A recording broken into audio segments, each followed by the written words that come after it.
What's the word? What's the word? We live.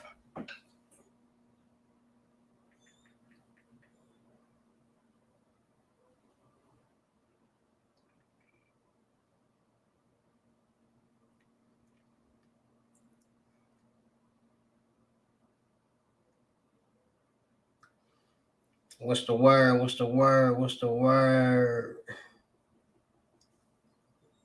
What's the word? Like, share, comment, subscribe. Let's get some people in here. We're gonna get to talking gems, free sauce.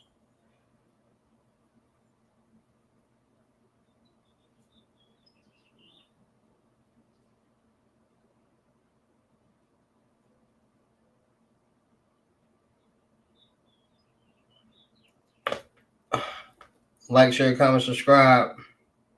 Let's get some people in here. Like, share, comment, subscribe. Get a couple people in here, and I'm gonna get to dropping some gems.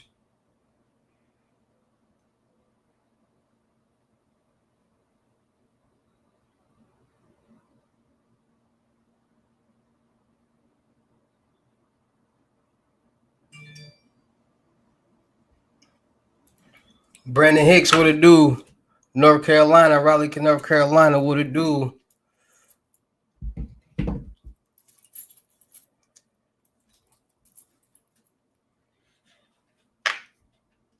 All right, let's get to talking some sauce, man. So we got a lot of fraud going on. We got a lot of scams going on. We got a lot of credit going on. We got a lot of everything going on right now. Oh, God.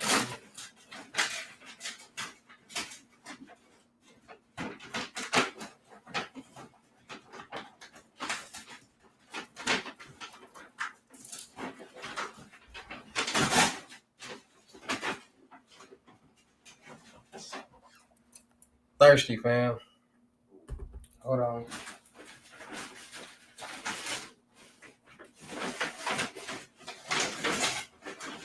Well, these don't never give me no straw, bro. How y'all don't?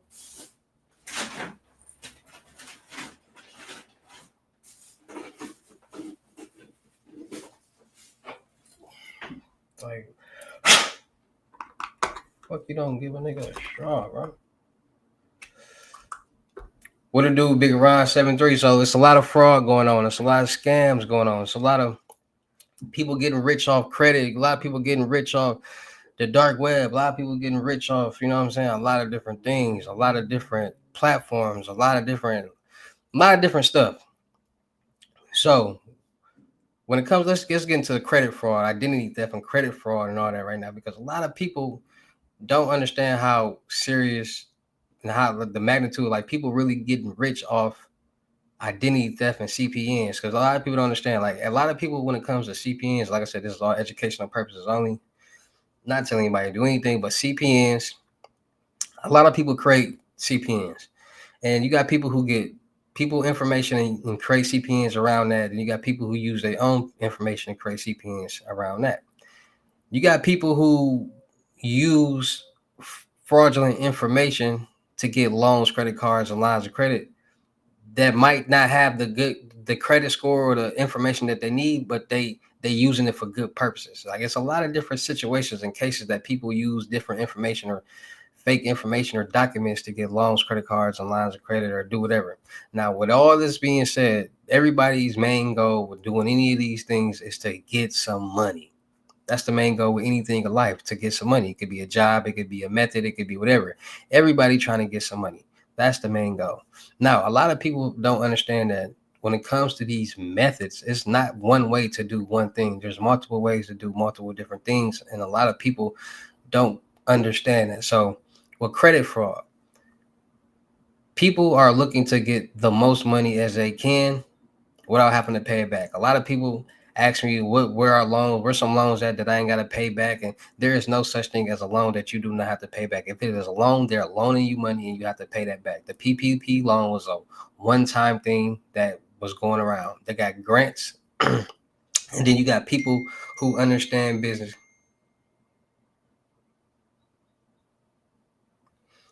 The understand business, to utilize bankruptcies and trust funds and business credit. So a lot of people say, okay, the government created CPNs. CPNs were created for people in the witness protection program that get new identities and things like that. And there's no restriction on you not being able to get loans, credit cards, lines of credit, or build this credit on this new profile.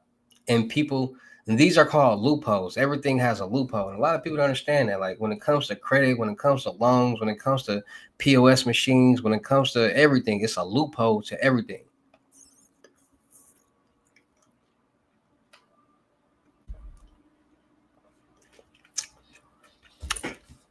And once people figure out these loopholes, they exploit these loopholes. So the credit loopholes. If somebody was to get a loan, if somebody was to get a CPN, build the credit on it, try merge it, build the credit on it, get a business under it, and get loans under it, they figured out that it won't come back to them because this CPN is attached to this other person or somebody else. Now, this is the problem. You got a lot of people who are committing fraud, doing scams, and trying different things to get some money, and they're being sloppy with it. Like when it comes to profiles, people got to understand that's a high risk scam right there, using profiles, because when you get these fake IDs, when scammers get the fake IDs and stuff made, you still got a driver's license number on there, on that card. And that driver's license number is connected to a person. Driver's license numbers are almost more valuable than a social security number because a driver's license number has a picture connected to it, has your height, has your profile connected to this driver's license number. So when people get fake IDs with these driver's license numbers that's connected to somebody else, and it pops up in the system, you got a black male that's a roughly 5'10", 160 pounds, looks around 26 to 30 years old. But the person's information you're using is a white male, 6'3", 360 pounds, and he's 57 years old. It doesn't match. Now, you got some places and you got some cases where people actually get away with using these fake IDs and fraudulent information and getting cars, opening up bank accounts. So when they open up bank accounts, they might apply for credit cards, get approved for credit cards, things like that. Like people figure out so many different ways because they say, like, you got to think in the mind of a criminal or somebody that's trying to make a quick buck. They don't care if they can get the cash. As long as you can use the card or buy something with the card to sell it to get cash, that's all that matters to them. What up? What do you, Emmanuel? Do you advise someone sitting at the? What do you advise somebody sitting at an AB 716 credit score? I'm gonna get to you next.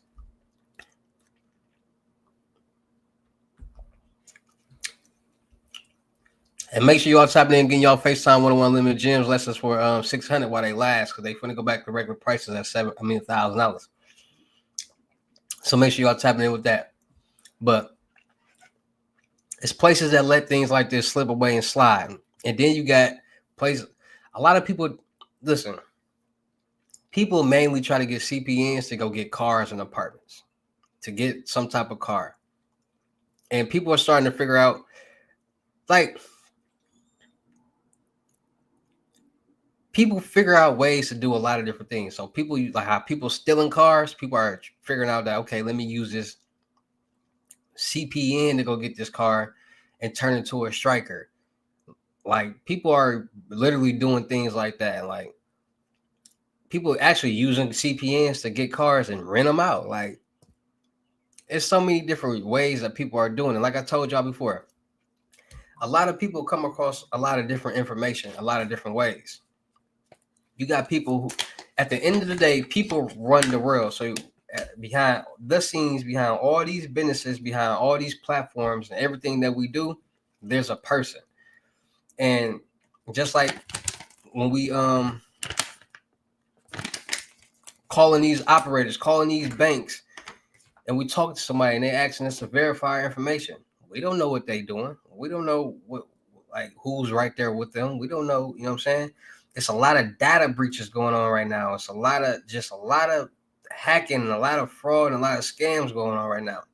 So a lot of people have figured out like, okay, I'm not going to do all this nicky tacky work to get coins. How can I get lump sums of money at one time? And the only way you can really get lump sums at one time is with credit and with loans, credit cards, and lines of credit. So that's why a lot of people right now are starting to utilize credit, because credit will, you can literally go into the bank and they will give you $50,000, $100,000, $250,000 just off having a business structured the right way. And you got a business structured the right way on a CPN, ain't no telling what people are doing with these CPNs and how they utilize the money. Because at the end of the day, nobody want to pay nothing back. Everybody want to get something that they ain't got to pay back. Like everybody wants something for free. Y'all basically saying, what's some free money? There's no such thing as free money. No such thing as free money. Only time it was free money was when Donald Trump gave us some refund checks. That was the only time in life there was a such thing as free money. There is no such thing as free money. So when people like, what's some loans that do I ain't got to pay back? That got to be one of the dumbest questions that you can even have in your mind, because just by you asking about a loan, it's a loan. They're loaning you money. It wouldn't be called a loan if you didn't have to pay it back. So what? So go back to my bro was saying, if you got a 716 credit score, what do you do? Well, first of all, what is a 716? You got 3 FICOs. You got a TransUnion, you got an Equifax, and you got Experian. Which one is 716? See, a lot of people, you know, you can get rich off credit legally too. Like people is actually building their credit. Let me break this down to y'all too. Let me break it down to y'all. People, like, this is how debt gets you rich. Let me tell y'all, explain to y'all how debt gets the rich and why people are the poor are scared of debt. So let me break it down to you. So people start businesses. They get their business credit together. They start getting business credit cards, and they understand that certain credit cards only report to a certain bureau. So if you finding those credit cards are only report, and you get 3 pulls for each bureau. So you get 3 cards with this bureau, 3 cards with that bureau, 3 cards with that bureau. You getting 20 credit cards. So you got 16 credit cards, 10 of them $100,000, $110,000. That's $1.1 million in credit that you have, right? And we all know that you can literally get the money off the credit card. So once you get the money off the credit card, let's say you get $50,000 off each credit card. So now you got $500,000 in cash. Y'all do know that you can literally pay credit card bills with credit cards. So you basically paying the money back with his own money. And that's what people do. They build their business credit up. They get these credit cards. They leverage the credit card, the money off the credit cards, and they pay off each month. They pay the credit card bills with other credit cards, the same credit cards, and they keep doing it. Easy as that. And then, like I said, some people understand the bankruptcy, how bankruptcies work. See, the average American doesn't know how bankruptcies work. A lot of people think the credit bureaus file your bankruptcies, and they don't. The courts file your bankruptcies. So the credit bureaus have to buy your information in order for it to report to your credit report. Once they buy that information, it reports the wrong information, the wrong furniture, which already that right there makes it eligible for you to dispute and get that bankruptcy taken off your credit. And that's every time a bankruptcy is brought from the credit bureaus. They report the wrong information, but the average American is not going to know that. The average American is not going to know this information. So they're going to let that bankruptcy sit on their credit report for 7 to 10 years before it fall off. When they could have easily got it off because they're reporting the wrong information. And this is what the rich knows. So what the rich does is they build their business credit. They start getting loans, credit cards, and lines of credit. Listen, when you get business funds, whatever you do with that money is what you do. They just make sure that you pay back your money. They don't monitor. Say, so what did you do with this $10,000 that we seen you withdraw last month? What did you do with? They don't do that. No, as long as you make your payments each month, whatever that you do with that money it's not their business. It's for your business. So you get you a $250,000 loan. You can go put you $100,000 in a trust fund.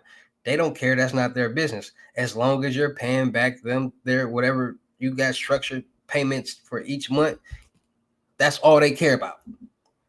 That's all they care about. And people don't understand that. Oh, you can't do this. Oh, you can't do that. People, it's funny and baffles me how people who don't got nothing going on or ain't never did nothing telling somebody that they can't do something that they don't know nothing about. It makes no sense. If you wouldn't be able to do it, then why is everybody else doing it? Why is the rich doing it on a consistent basis? Like, how y'all think all these people be getting on Shark Tank and all that? Like, they get business loans and they utilize it in the right way and they turn a profit with their business. Like they said, at some point in time, every business is going to fail.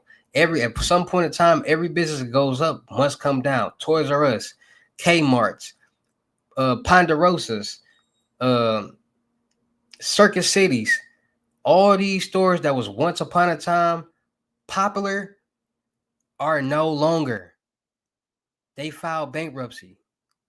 Rappers file bankruptcy. When the rappers listen, bankruptcy is a legal finesse. Bankruptcy is for you not to pay back them bills. Like y'all do know right now, if Diddy filed bankruptcy, he can literally wipe his whole debt and still be a multi-millionaire, billionaire. Why? Because nothing is in his name. Everything is in his mama name. His mama don't got no lawsuits. They not trying to sue his mama. He ain't got no. Diddy literally ain't got no money. His mama got all the money. Everything is in Diddy's mother's name. So he filed bankruptcy. That would be a whole finesse for him to wipe all his debt and not have to pay nothing back and still have money.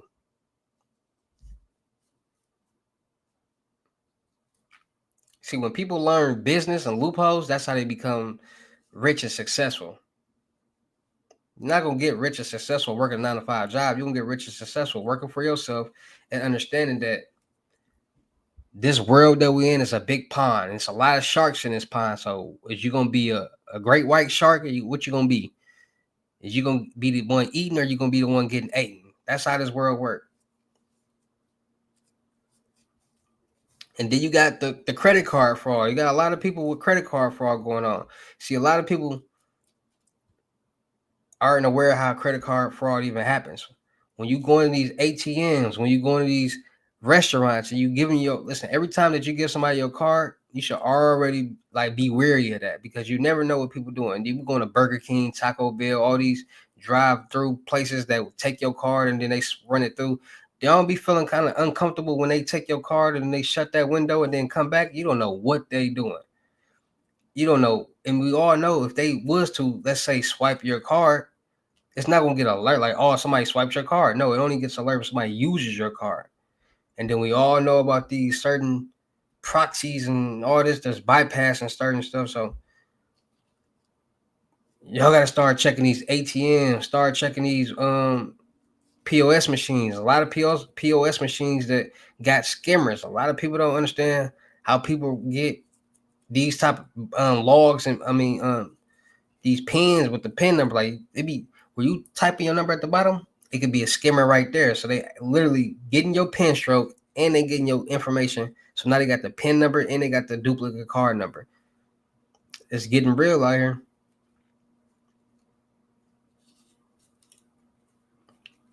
Then you got the check fraud. You got people committing check fraud out here. Like a lot of people doing a lot of different things.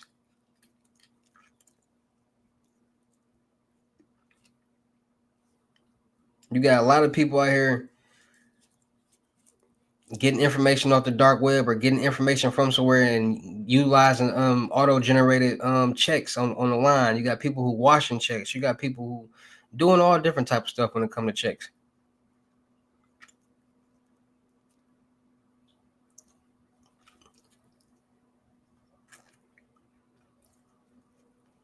A card is a card. At the end of the day, they know that all of it is insured by the bank. So they're going to get it back regardless. And then there's even another scam that people doing that people actually ordering stuff.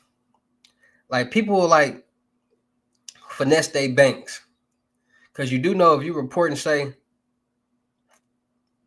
you didn't order something that wasn't you, they got to refund you the money back automatically. And people don't know that. So people are actually doing stuff like having people out of town order stuff for them and then refunding the order and all that. Like people getting real clever when it comes to like refund scams and like people starting to utilize receipts. Like people starting to pay attention to ways to get money. So if somebody working at a store and they working at a cash register and people doing refunds and all they doing is scanning the receipt, hitting a button to say refund, and then giving that person back the money, that person gonna start thinking of ways of how they can do that and get the money and not have to, you know what I'm saying, pay it back. And a lot of people are using receipts to like do refunds because you can reprint a receipt. So if you reprint a receipt and you issue a refund, you know what I'm saying? They be just putting the money on a Cash App card, putting it on a gift card and things like that. And they getting caught because there's a camera up there. And when you're doing a refund and the product not there, it's not adding up. Then it'll go, okay, which register was doing the refunds? Okay, this was at what time? Okay, who was on that register at that time? Okay, that was you. Call her in office. I do so many reaction videos like that it's ridiculous. But people are getting a hold of refund scams. And then it's with this new generation.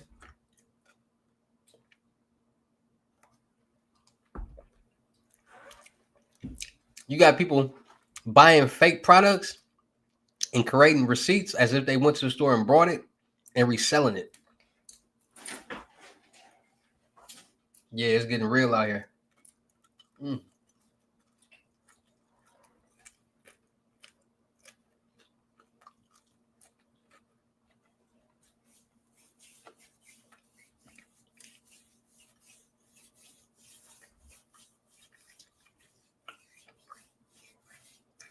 It's getting real out here, man.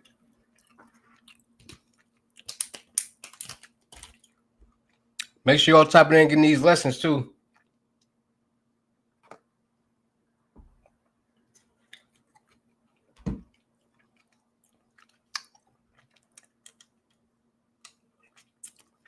Now the dark web.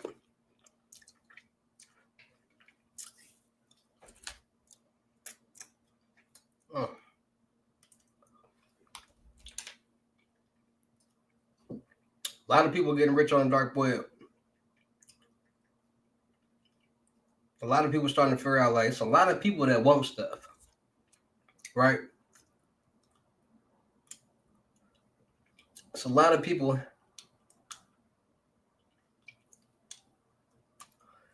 that want to buy dumb stuff.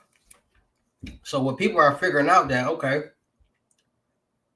let me sell this stuff or act like I'm selling it and have people buy it, and there's nothing they can do. So people making 10 sites on the dark web, selling this, selling that, selling whatever. People buy, sending their Bitcoin, and they're not getting nothing. You got police officers making dark websites.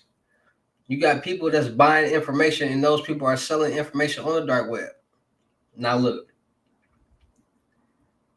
people, let me show you, let me explain to y'all, like I've been trying to tell y'all, there's different ways to do the same thing.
Studio T, what it do? Kansas City, Missouri, what it do?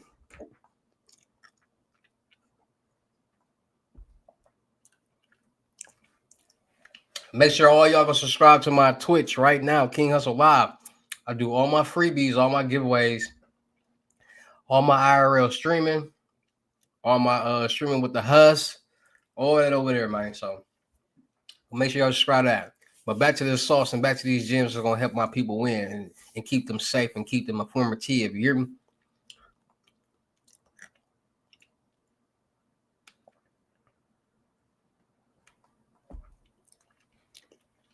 Make sure y'all engaging too. Ask me some questions. Y'all got any type of questions? Ask me.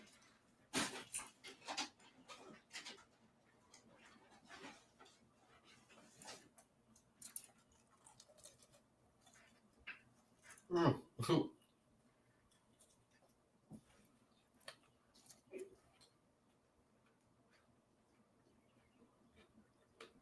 You try a little down.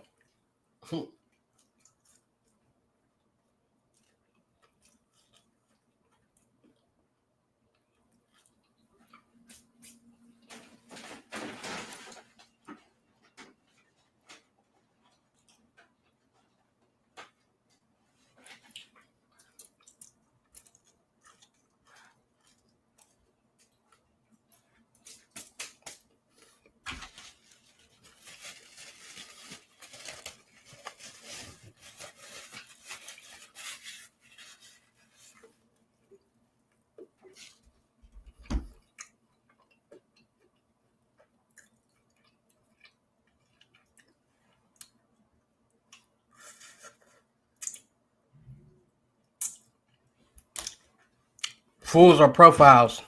No, people still using profiles.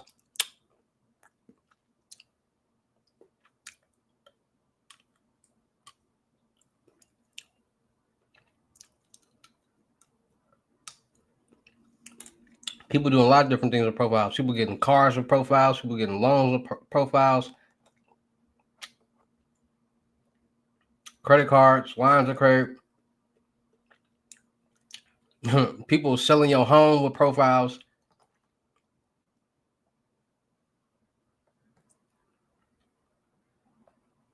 Yeah. Mortgage fraud.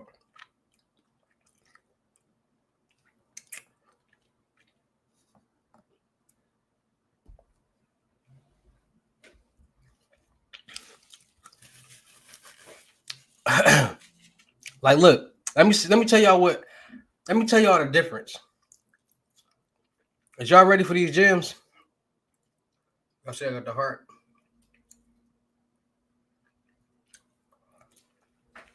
Let me show y'all what these high class scammers and fraudsters are doing, because y'all know it's levels to this.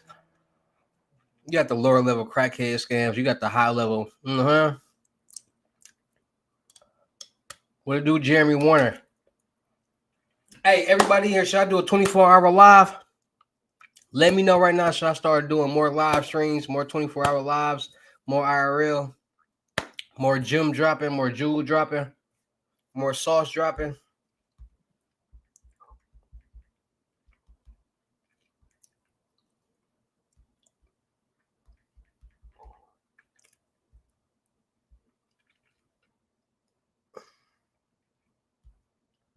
Oh, that's what I was doing. Hold on, y'all. Let me make sure y'all go subscribe to the Twitch, man. Because at one point I'm gonna stop going live on here and I'm gonna be going live on Twitch. I'm only gonna be posting clips on YouTube. So y'all gotta make sure. But hold on, let me change this thumbnail real quick and we gonna get back to the sauce. Just don't turn everybody into a boss. You hear me? Look, I literally be uploading YouTube videos, bro, on the King Hussle channel, but it take like a whole day to upload one video. So it really be throwing me off. So I'm for sure got more gems dropping, but hold on, let me change this thumbnail real quick.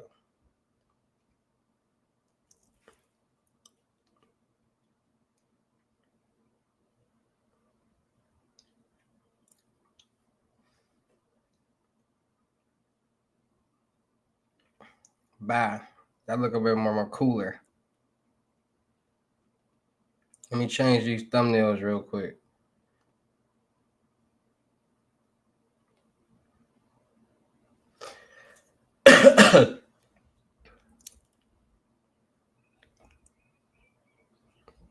Hold on, y'all.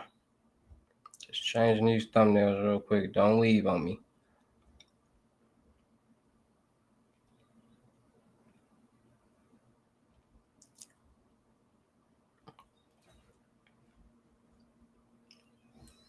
Let me change these thumbnail turns real quick, bro. And then we're going to be back to it.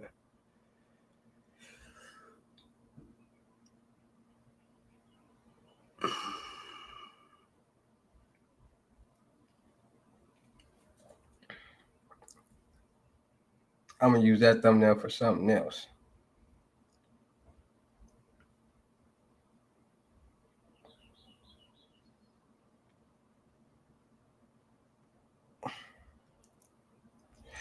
All right, we back.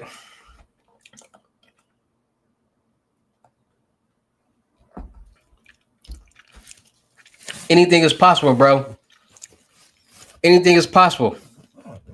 Anything is possible. It's just all about the knowledge that you got, the resources that you got. See, a lot of people don't understand, bro. Let me kick some gems to y'all. Everything ain't for everybody. I don't do everything. A lot of people don't do everything. People who are successful at whatever that they're doing and they make a lot of money just because they figured out what works best for them. Some people might not be good at checks. Some people might not be good at information on the dark web. Some people might be good at that. Some people might be good at getting this information. So at the end of the day, Punch made Dev is the king of. You a fool for even thinking that. But anyway, a lot of people figure out what's best for them. Like I said, you got people who actually like know one thing and only stick to that one thing. Like people are literally coming up with ways to like wash these checks. Like you got people that's using the acetone and the brake fluid oil to wash checks. You got people that's using scalpels to wash their checks. You got people that's just changing little bits of the check to make it more, or changing the name, or like you got people that's practicing the person's signature. Like you got people doing a lot of different things. And at the end of the day, a lot of people want to work smarter and not harder. Like don't work harder and make coins when you can work smarter and make tons. And I'm not telling anybody to do anything, but it's just like whatever that you do in life, like why not go hard at it and make it make sense? Like if you're gonna be a basketball player, be the best basketball player that you can. If you're gonna be a rapper, be the best rapper that you can. If you want to be a froster, be the best froster that you can. At least you going hard at something. You never know. Some people actually do things and they stop and invest and become, successful people. Like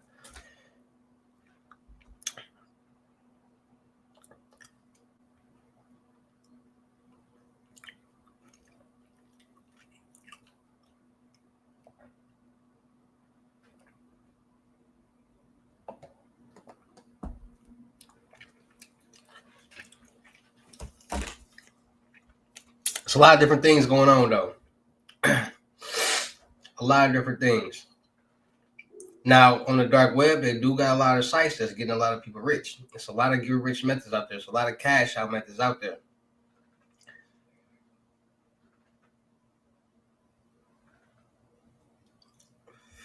Y'all ever heard about rug pull? The new cryptocurrency method?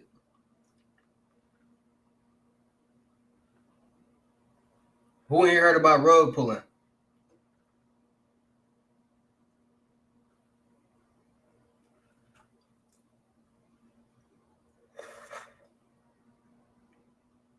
How people making duplicate coins? People literally making duplicate coins, making them put them out there, and people are. So, all right, so let's say I make a duplicate coin of Bitcoin, and people invest in the Bitcoin, and my shit go up to the top because people think it's me. You got people that invest $22,000, $1,000, all different type of money, and when I pull it, then that's called rug pull. I mean, I'm taking out the equity. A lot of people getting rich off rug pulling right now in the crypto world. A lot of people, because they figured out loopholes. Like a lot of Bitcoin lows and Cash App lows is going on right now. are stemming for this. That's why y'all think Bitcoin has been at an all-time high lately. That's why. Because there's so many rug pulls going on.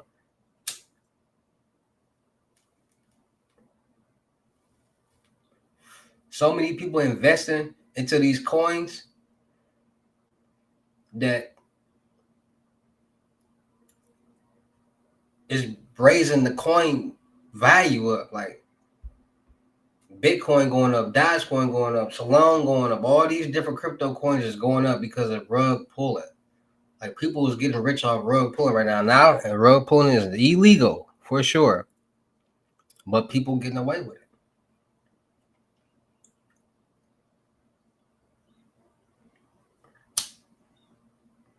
Like, let me see.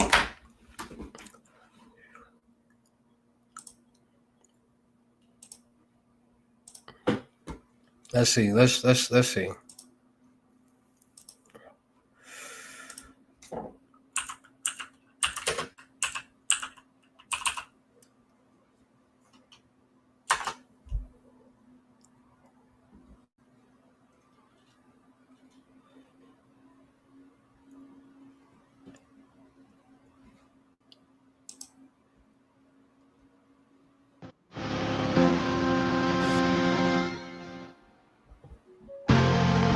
Y'all see this?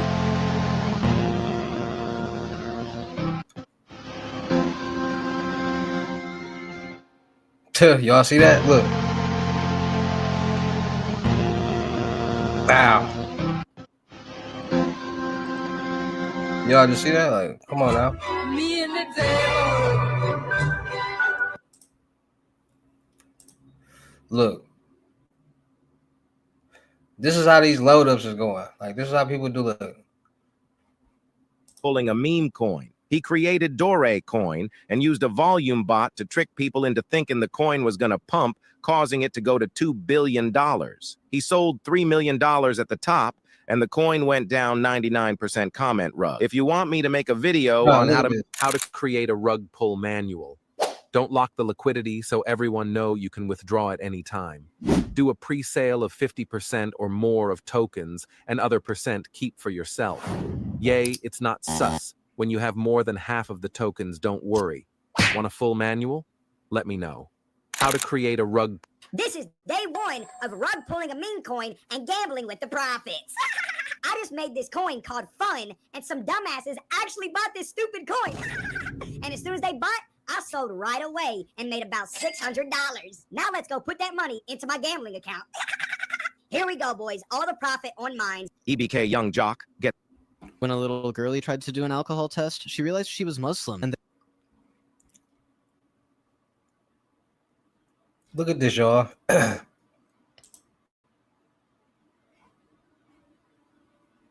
Y'all be wanting to know everything. $641,000 is how much I made with meme coins. Just keep watching because I'm going to show you the step-by-step on how to do it. If I come to my photon and I We ain't gonna watch good, all 0.3 these are Solana sites, to 1 like, Solana, I like to put 0 times better to get the highest market cap because on lower time frame. See how it go up? Oh my god, okay, it's already pumping a lot. It's pumping. Okay, it's pumping a lot. Let's fucking go. Confirm. And boom, we just removed the complete... Oh, whoops. We just removed the liquidity, bro, out of the coin. Let's fucking go. That is exactly how you print money out of thin air by launching coins, bro. Subscribe. And by the way, if... Look. $400 is inside my wallet, so I profited around $300 off this one launch, bro. And if meme coins, just keep watching because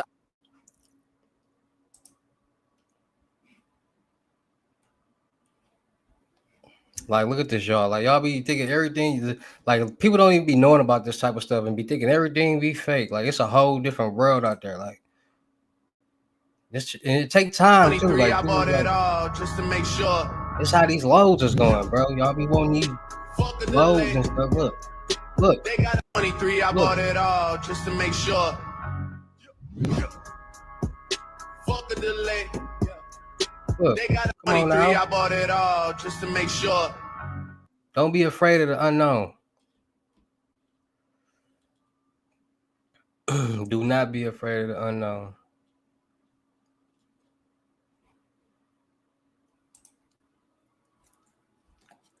If this wallet is not your wallet, stick around because we are going to fix your wallet right now. I went from $200 to more than $200,000 just by launching meme coins, guys. And I will guide you launched every competition, guys. Single person eat of any coding. And that's it, guys, because and whenever you connect your wallet over here, we go pool has been created. And in the order book, we can see the first order, $340, guys. That's great. That's an amazing first order. $340. Somebody already invested $340. 1.9 Solana, almost 2 Solana. That's a crazy order for the first buyer. So the liquidity is 1.2K. Numbers speak for the and almost 0. Look how it's going As you up. can see, there just came in another order. And let's see liquidity. Market cap 6K. I mean, we have done great. And the good part of this mess. So you just go to Radium Portfolio. You click on Standard over here. And as you can see, you see a minus over here. And whenever you click on the minus, you can remove the liquidity. Just slide the slider all the way up to 100%. Click on remove liquidity. And there we go, guys. Look. Wallet will pop up. Click on confirm. And boom. Remove liquidity confirmed. Look. And as you guys know, this is my favorite moment. Open up the wallet and boom. $1,100, guys. $1,100. Why we started with like 2.5 or 2.6 Solana again. I mean, we are almost tripling our money, guys, in like what, 20 minutes, something like that. You just launch your meme coin, boom. After that, you repeat the process. You launch your meme coin, repeat the process, and I keep trying to tell y'all. This little dude right here made a dub fast. Oh, it's Are we bonded yet, or what's good? Nearly 2 mil. Got kids out here really doing this, making money. Look at this. Oh, what? Did you just saw this with the migrant? He doesn't even know what's going on.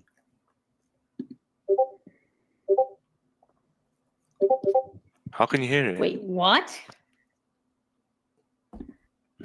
Oh, thanks. Wait, what? He said, wait, Wait, what? I'm so confused. What? Oh, Bro. yo, it's nuked. Why is it nuked? No way. Look at this. Oh, Holy fuck! Holy fuck! You full clip. Holy fuck! Thanks for the 20 bandos. Oh, yeah, he did. That fast. Yo, what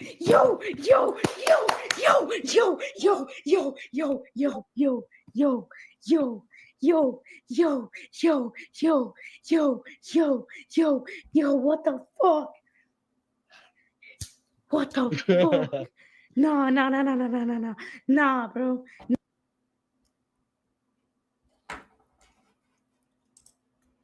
So make sure y'all tap into my reaction video too. Like, y'all think it's a game. Look.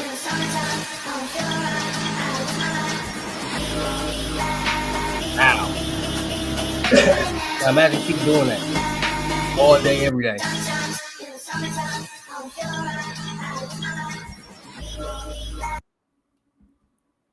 Look at that.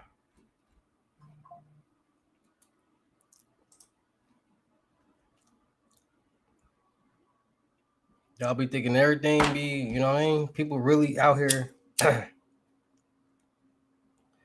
getting rich on crypto, like with these loads. Like that's what it is. Like, and then you got people on the dark web that'll do it for you. So people, you know, go in there and find places that do it for you, and then they'll load you up. If you're getting $700 a month, what method do you recommend trying? Anything pertains being a vendor. I was looking to some meme coins. I just didn't understand the charts. It's easy, bro. Like it's easy. Like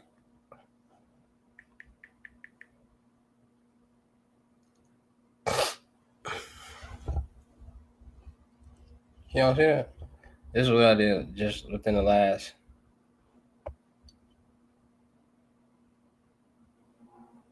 See that? Just in the last 2 hours.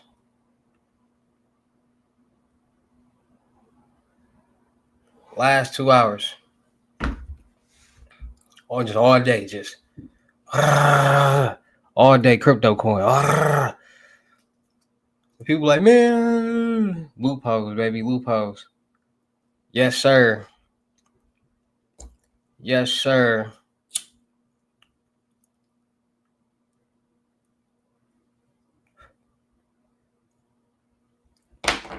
Like people be trying, people be trying to get stuff just to use it, and then people be buying stuff and using it, not like being safe. Like it's a lot of people out there that buy stuff and not understand that when you use something, it's being tracked. So people buy these dumps and pins and bank logs and all this. And when they log in and do this stuff, it literally tells you where this person, where this account was logged in at. Like you get alerts and all different type of stuff. So they basically just pinpoint who it is and like the IP address and all that. So people don't be understanding like, gotta know what you're doing.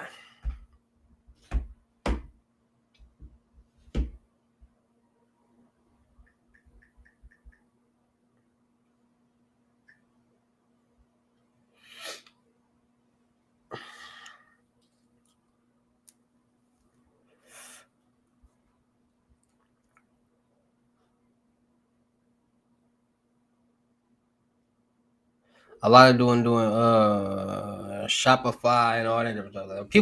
People find out how to listen. It's people out here making Shopify accounts selling fake stuff. Facts. You got people selling moissanite watches and making money. You got people selling anything that's popular and is hot right at the time. So whatever's hot and popular at the time, people selling it on the spot of Shopify, making fake little stores and stuff, and selling and stuff, and people like actually buying it and like they like making a lot of money. Like people figuring out ways to make something happen. Literally, like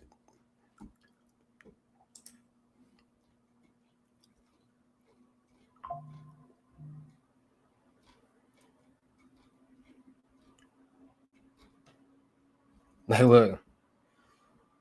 Like, why is this little dude, young road puller? Like, kids is getting some money. So you're up 4K. What's your plan? Here it comes. To be honest, I don't really know what I'm doing. This is like, I've never done this before. Rugged. I'm not.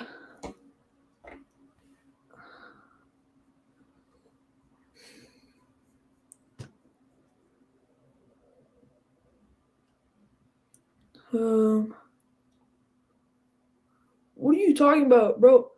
I'm not a rugger. Watch. I'm not gonna do nothing. They called him a rugger. I think he gonna rug pull that joint. He is.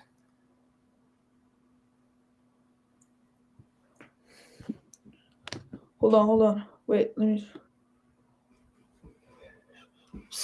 He got back on. He rug pulled that joint ASAP.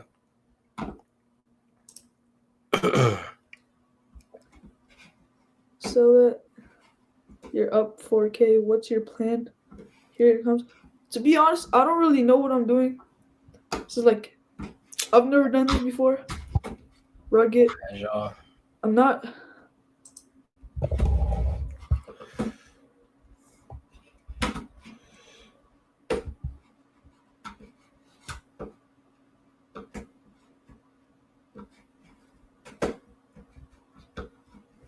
Man, his mouse is janky for sure.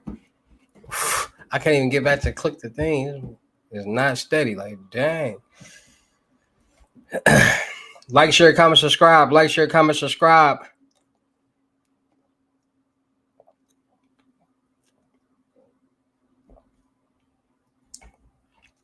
We live.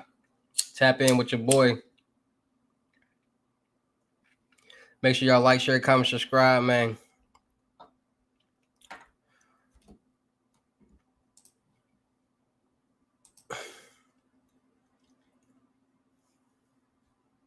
You may have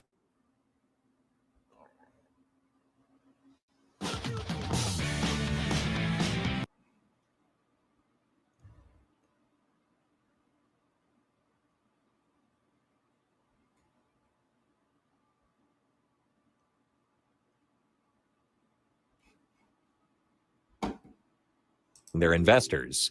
But how do rug pulls in crypto work? And how do you protect yourself from them?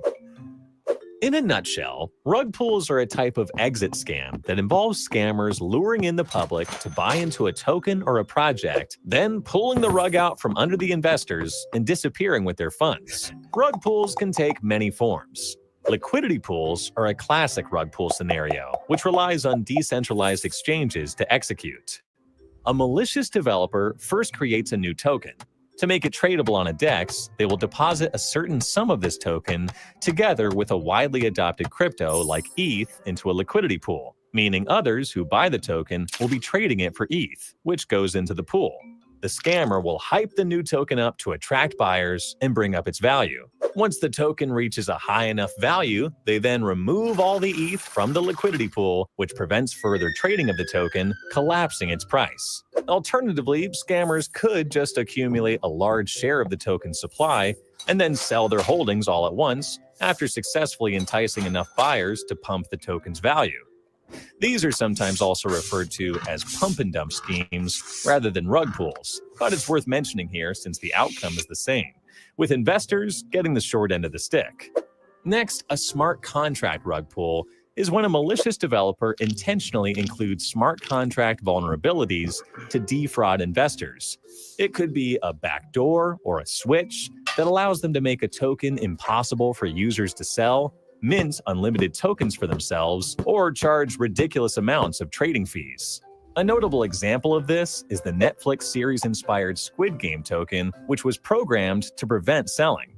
It successfully lured in investors and had its price skyrocket from a couple of cents to over $3,000 at its peak before developers pulled the rug. Its price fell to zero in an instant, taking away over $3 million from its victims. Scammers can also create and market a fraudulent platform that pulls in deposits from investors. Then they disappear with the assets and leave depositors with worthless tokens. A past example of a fake project is the infamous BitConnect in 2017, which promised investors a high-yield lending program that gave its investors 1% return every day in the form of BCC tokens. However, BitConnect turned out to be a Ponzi scheme, which relied on new investors to pay earlier investors. The project's token value crashed by 92% when BitConnect abruptly shut down in 2018, leaving investors with significant losses. There are also less obvious and dramatic soft rug pulls where founders quietly abandon a project, leaving their communities in anticipation of developments that never come. To identify and avoid rug pulls, it goes without saying that you should always investigate the project's team and learn about its goals. Be wary of anonymous teams and lack of transparency. Besides that, review if a project has security audit reports. Although a crypto project without a third-party audit isn't automatically a scam, it doesn't hurt to be extra cautious and do more research about the project before investing. Another aspect is checking if a token's liquidity is locked, which prevents project owners from withdrawing it.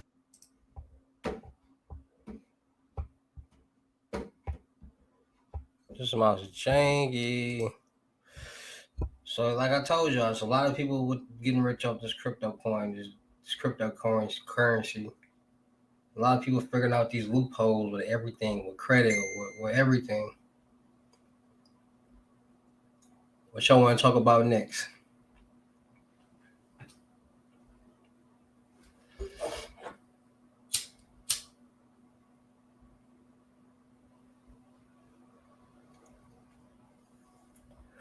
Like, share, comment, subscribe. Like, share, comment, subscribe. What y'all want to talk about next?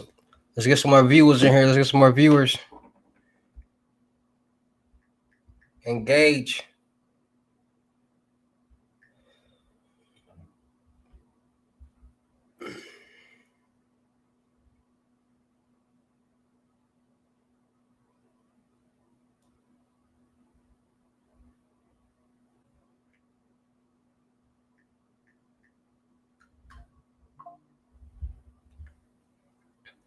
Like, share, comment, subscribe. For like 6-7 years. All my life, but with discrediting all this stuff, 6-7 years. got a lot of people rich, changed a lot of people's life. When I say got a lot of people rich, I mean gotten them out the situation that they in and changed their life for the better. And now they doing different things, just getting them some money, and they ain't gotta work a 9 to 5 job. With anything, credit, everything.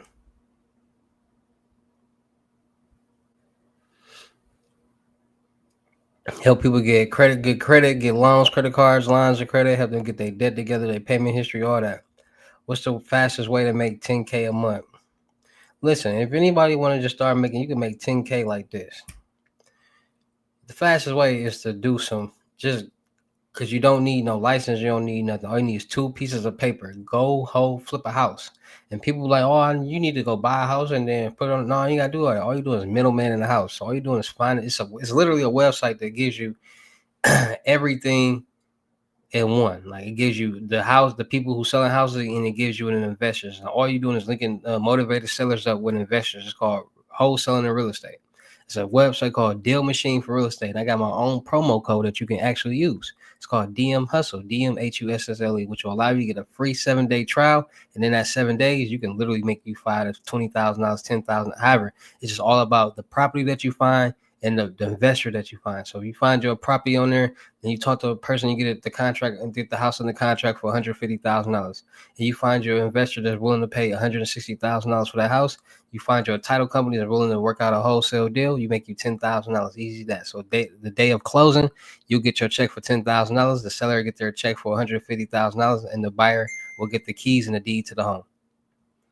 Easy as that. You can do this all day, every day. You can get bigger. You can get bigger deals and everything.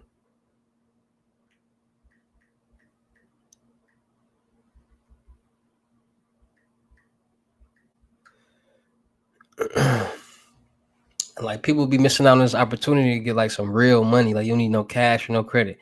There's something you don't need no cash or no credit. And it's wholesaling, doing people wholesaling everywhere. So y'all really missing out on hundreds and thousands of dollars. Like there's so much money out there that's just sitting there waiting on people. Like y'all know something called surplus funds, that people literally got money sitting down at the treasury office that they don't know about. Like when people, this is another thing that y'all need to be looking at when it comes like free money. People don't know that when you get your house foreclosed, like let's say I'm finna foreclose on my house. I owe $50,000. When your house goes into shares auction, they gonna start at $50,000. So if the whole bid just jacked up to $150,000, technically the person who owned the house is owed that $100,000, but they don't be knowing that, and they actually send out a letter to the person saying, "Hey, you got this $100,000 waiting on you," but by the time that they send that letter out, that person has already moved out that house. So they never get that letter. They never know. It's just money sitting down at the treasurer's office, and they wait till somebody claim it. After a certain time, they just take it and they invest it into the city or the state or whatever. People don't be knowing they got millions of dollars down there, hundreds of thousands of dollars, all type of money down there. And you can get a percentage of that money that you recover for somebody. That's free money.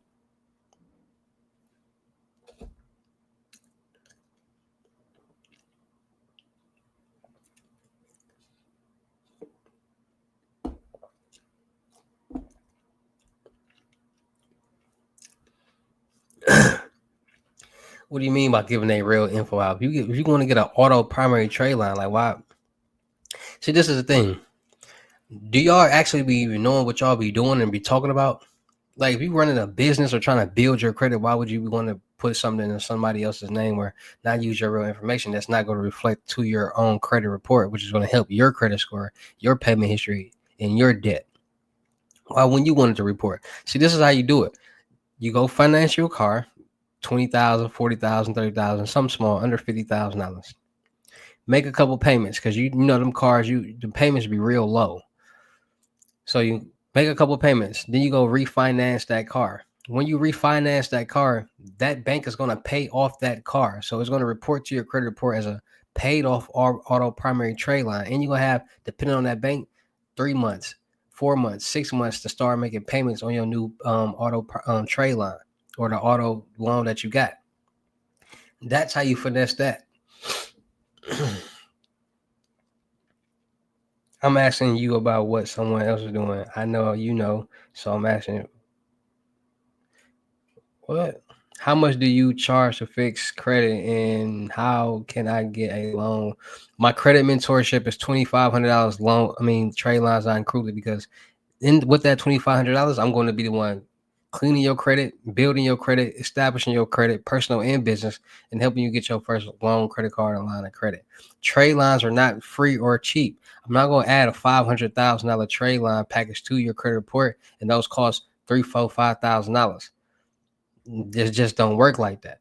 I gotta mail in letters. I gotta wait for results. I gotta remail in letters. I gotta open up accounts, start making payments or build payment. I gotta do all that. So y'all gotta understand when it comes to rebuilding credit the right way, it's not cheap and it's not gonna be overnight.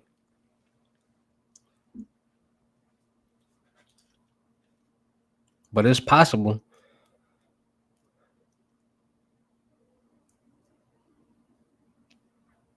And then y'all gotta understand too, another thing, when these people y'all be doing like these little secret little hacks and stuff and getting people like instant 700 credit scores, and it still don't give you the debt that you need to get a loan, credit card, or line of credit. You still need that debt. Yes, we can refinance at any time.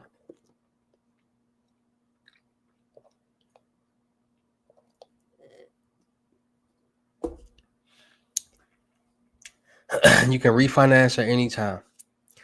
Like I said, people are starting to catch on that the biggest scam is credit. If you ever want to get rich, you gonna utilize credit, because credit will allow you to literally walk in the bank and they will give you money. You ain't gotta do this method, do that method. No, you just walk in the bank and all you need is certain documentation depending on what type of loan you're trying to get. Because if you know anything, you can get a no doc loan, $250,000. Go to another bank, get the same loan, $250,000. Get the same loan, $250,000. Because if you know what banks pull from what credit bureaus and they only doing one pull from each, it's not going to pop up that you got another loan. Now you got 3 loans and credit cards and stuff like that under CPNs and all that, and like that's what people are doing, and they doing it all over again. Like they get 3 CPNs and build all the credit up and get businesses under, build the business credit and go get, because it don't take that much. Like people be thinking like it costs a lot to build a business credit score and all that. No, with only $700 a month, cuz what you mean with only $700 a month? Like I got a CPN, but I'm not getting approved. Because you're not getting approved because this a lot of people don't get approved with their CPNs. A lot of people don't get approved with their CPNs because when it shows in the system when this CPN was created, and it's a brand new profile. And this profile don't got no type of debt, no type of age, no type of payment history, none of that. So when you're trying to go apply for and get these things, loans, credit cards, lines of credit cards, stuff like that, you don't have no debt, you don't have no history on this profile, on this CPN. So it's red flagging because it's going to show when it was like active, like when this number was activated and all that. So, and sometimes people don't even be having to try merge. Like people don't even be having credit scores on them because they don't know how to try merge it. So it's a lot of different ways reasons why people don't get approved with these CPNs, because what CPNs is created around your name, you got to do a little bit more. Like you got to do, you know what I mean? You got to do a little bit more work. When you get somebody's profile is already established, you really just using somebody's profile and putting your picture on their profile. And that's what I ID.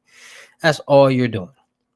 So if John Smith got an 800 credit score, $2 million in credit, you get your fake ID with his information on it, and you can get loans, credit cards, and lines of credit, and and buy you. And like I said, people be staking out mailboxes, so they might get a loan, credit card, or line of credit, and it might get mailed to the address, and they might stake out the mailbox and go steal the mail, like, and get the car.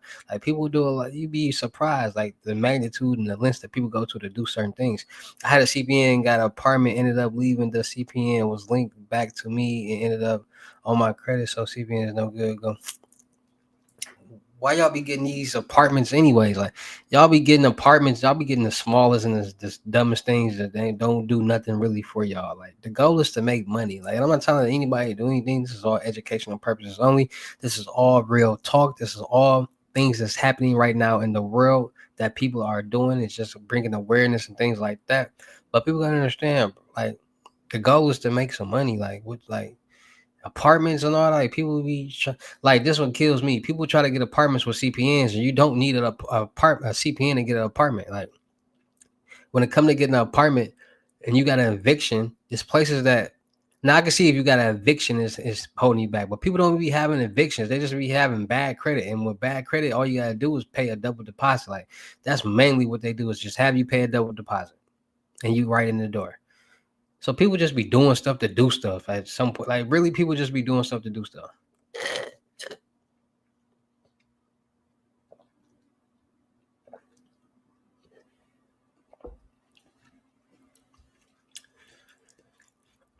Mentorship is $2,500 and up.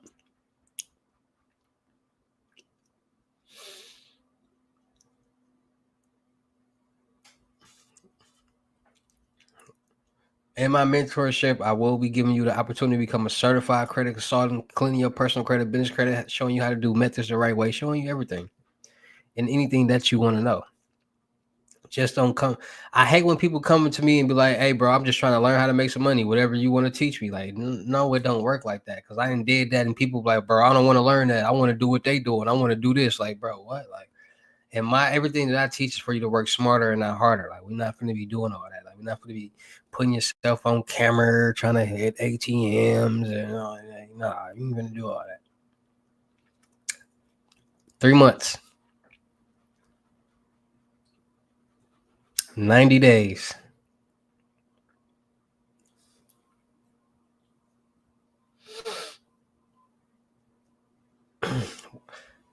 Y'all think when y'all should do when y'all think I should start doing my 24-hour live? I'm gonna be live for 24 hours. Y'all get to ask me questions. Y'all get to see me behind the scenes, see me work, see me give lessons, all that type of stuff like that. So like, cause people be thinking like I don't be really, you know what I'm saying? So like,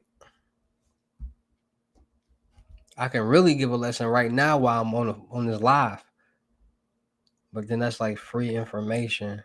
So at some point in time on a live, I will be muting it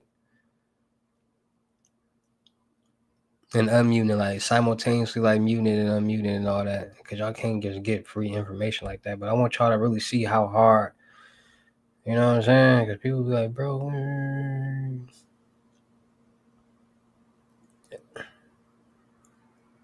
Everybody always wants some help with. Don't understand that. Don't write me thinking you're gonna get something for free because it ain't gonna happen, man. It ain't gonna happen. I'm not working for free. When people pay me, why would I do it for free? Why would I work hard for free?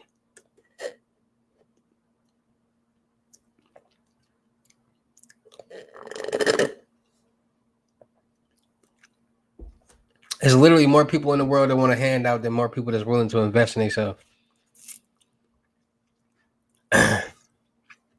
I might do this a 24-hour live. That's what I might do, low key, just dropping gems all night. But just the thing though, for everybody that's in here, y'all gotta ask questions. Y'all gotta ask questions. Y'all gotta talk to me. Like I'm not gonna be like talking to myself and just be thinking of stuff to talk about.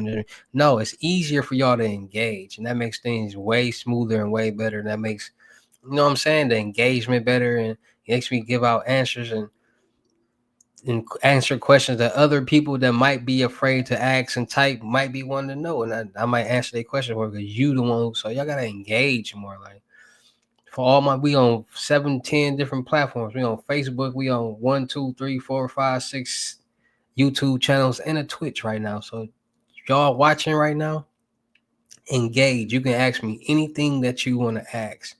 As long as you trying to learn how to make some money, as long as you just want some information about something, as long as it ain't nothing goofy, I got you covered. But just engage because y'all might got some questions that I probably didn't even think about. That might be a good question, that a good topic. So this is the Hussle family right here. If y'all in this chat right now, y'all part of the Hussle family. Y'all gonna be the ones getting freebies and giveaways and stuff like that because y'all engaging.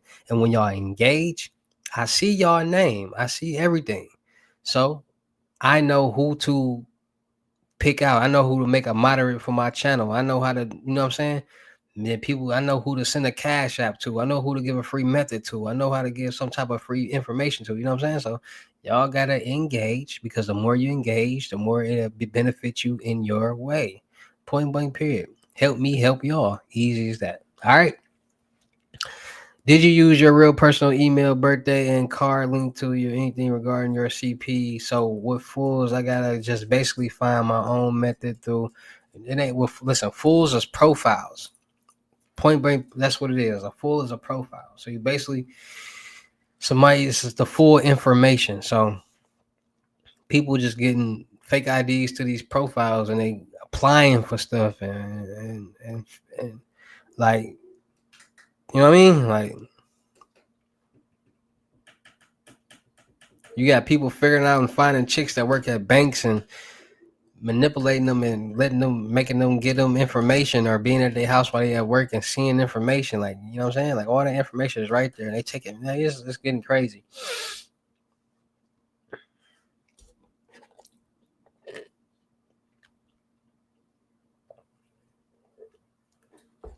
Y'all be trying to play varsity and never play basketball a day in y'all life.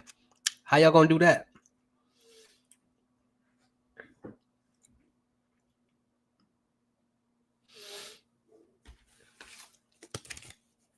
Like that like bro from Detroit that just got bust down with the slips. Jay Schwan, what's his name? Jay Schwan. He had 2 chicks working at the mail office. He was getting tips on, like, you know what I'm saying? They was like literally picking out all the tax refund checks and stuff, and he was selling the checks, you know what I'm saying? Like for the dollar amount, like that.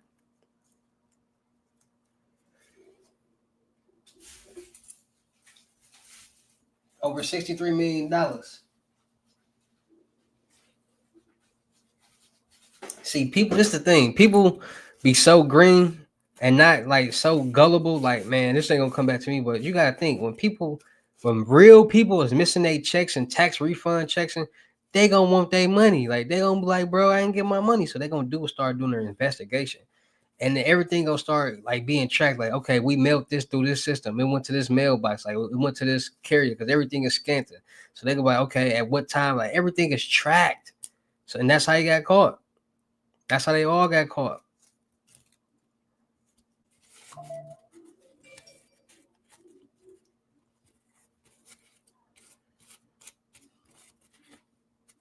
Hey, everybody in here, when King Hussle, my main channel, gets to 100,000 subscribers, I will be doing the hot chip challenge. But this the thing, I will be eating like 6 hot chips, and I got the hot Reaper peanuts that I'm gonna be eating. So I'm gonna turn it up a notch, because y'all know I'm not just a credit consultant and all that. Like, I'm an entertainer. I own a production company, so I do a little bit more than just talk about credit all day. I talk about real life situations. I give people motivation. I do music. I do live streaming. I teach credit. Like, I got a rain channel. I got a motivation. I got a horror story channel. Like, everything that I be preaching and teaching to y'all, I literally do. Like, no cap, no faking, none of that. Like, y'all remember me telling y'all, go create this horror story channel. Like, it's a YouTube automation channel. Go create this rain channel. People like to listen to rain videos and stuff like that. Like, 595. I'm gonna show y'all my rain channel. Like, y'all want to see my rain channel and all that? Look, hold on. Y'all want to see my rain channel and my horror story channel, so y'all can get motivated? Like, dang, cuz you know what I mean, bro. Hold on, y'all. This the Huss. I'm tired already. Hi. What's cracking? I'm hot. I don't want to go anywhere. What do you think? Where you going? To a game night. To a game night, y'all. You got a date? No. Mm-hmm. It's just me. It's just me. Everybody flaking. It's just me. Not just me. Like, I think my brother coming. What is game night at? At Julian's Hall. Who not answering you? What you talking about? You talking to me? I'm on live. My bad. You said, now where you going? To Julian's Hall on Junior's Hall. He be having a game. Yeah.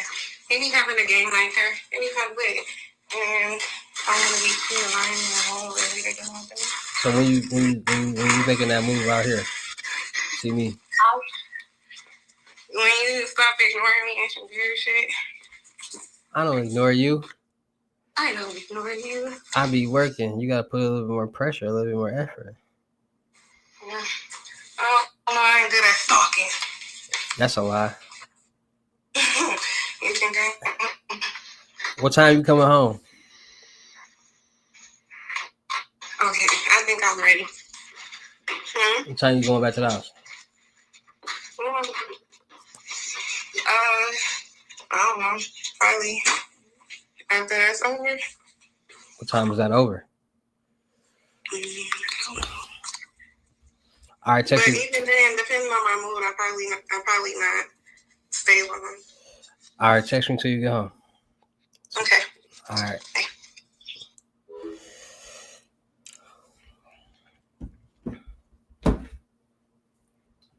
Just want to show me your section. Who not answering you? Why you not answering me? Okay, let me go to your comment. My bad. Don't.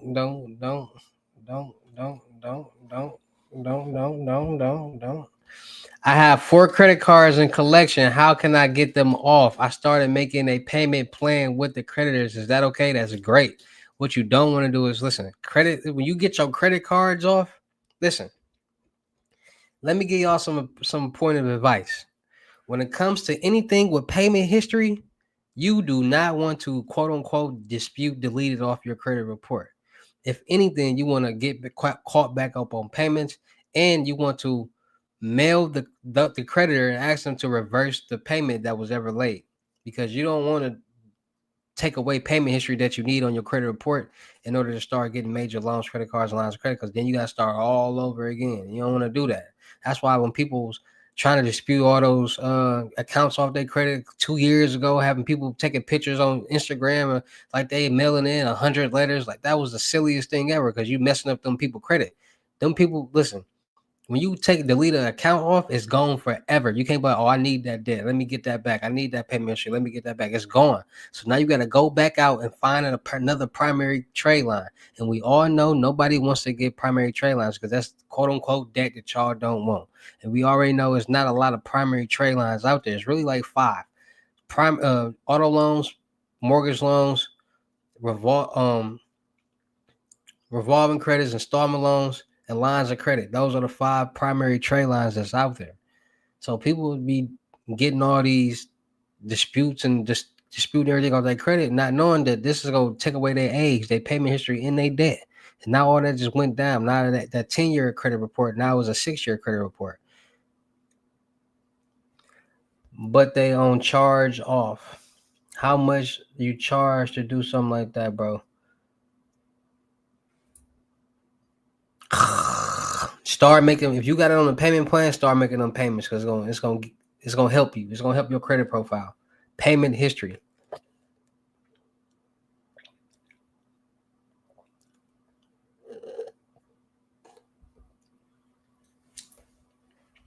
Like, share, comment, subscribe.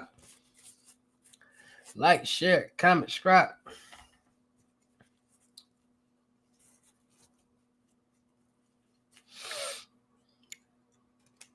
For $1,000, I get a bankruptcy off your credit.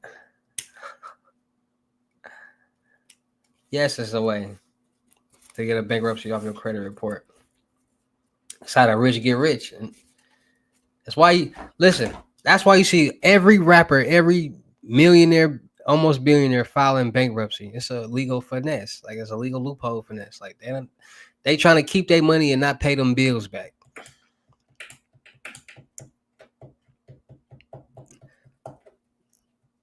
So they file bankruptcy, and you know what I mean? Like, share, comment, subscribe. Like, share, comment, subscribe. What we talking about next?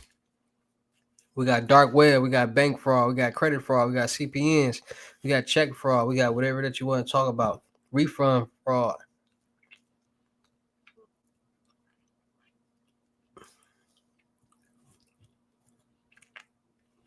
Of course, it's different. It's different. Canadian dollar not even the same. The euro, y'all got euros. So shit, security different. Like,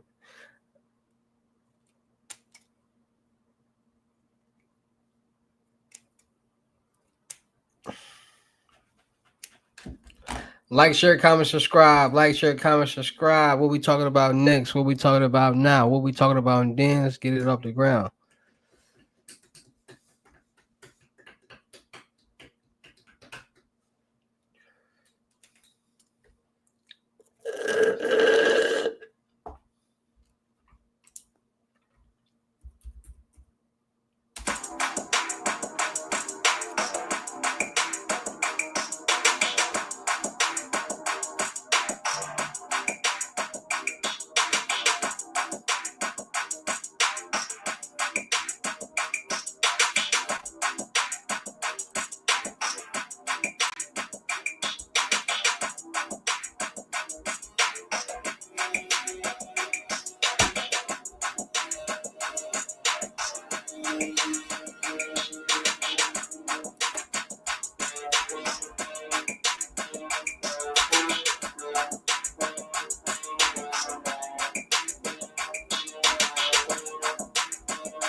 Hold on.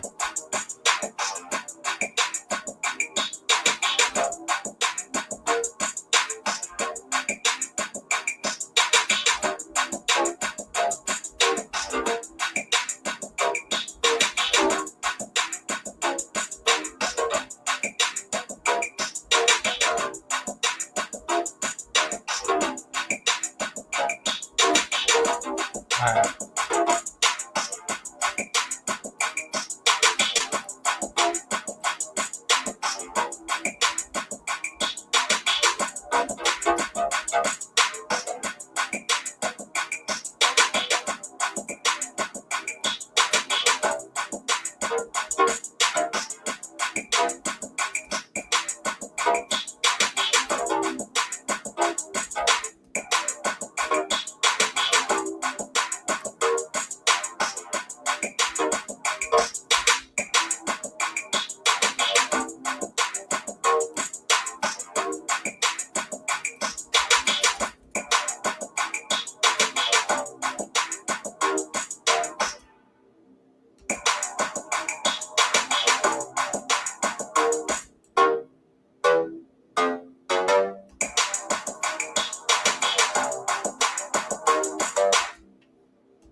Got it.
All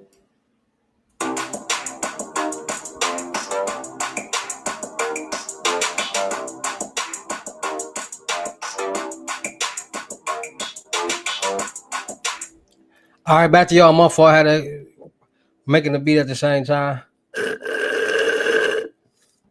50K loan. What about a 50K loan?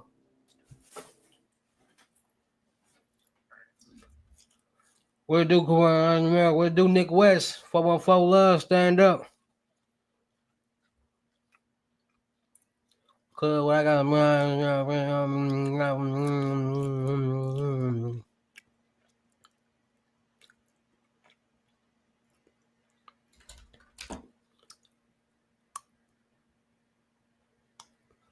It says,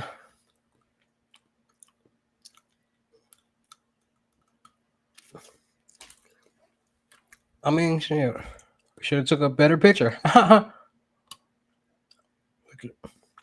with the ID. Should have looked like I put a fake mustache on or something.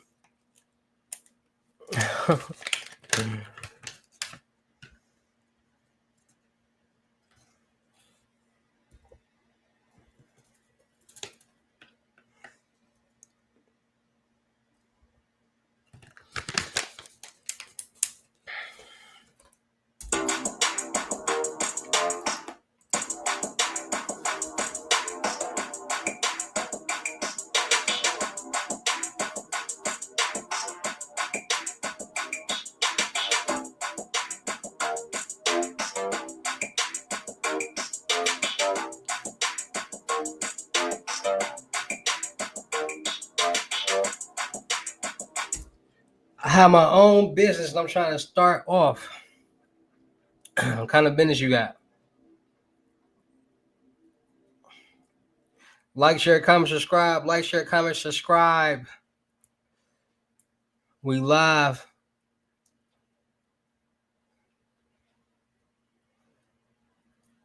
I need hundreds of. I got over almost 100,000 subscribers on one page.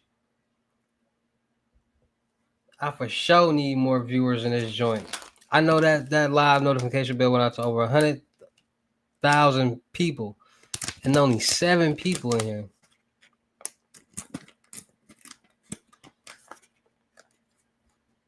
That's wild business. 6 people in here. Transportation. What type of transportation business you got?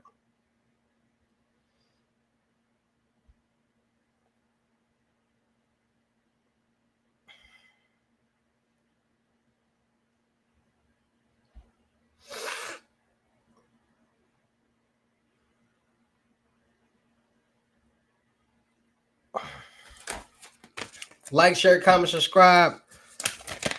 What it do, my H&E family members? What it do? Like, share, comment, subscribe. All my Twitch family members. Everybody on the Milwaukee Made, King Hussle 2.0, King Hussle. Rags and Riches. Facebook. Twitch.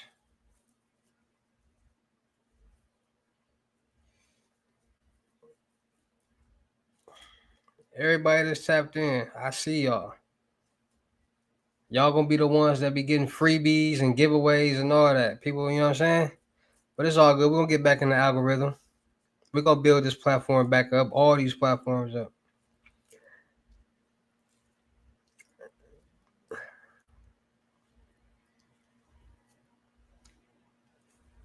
I'm in Wakanda.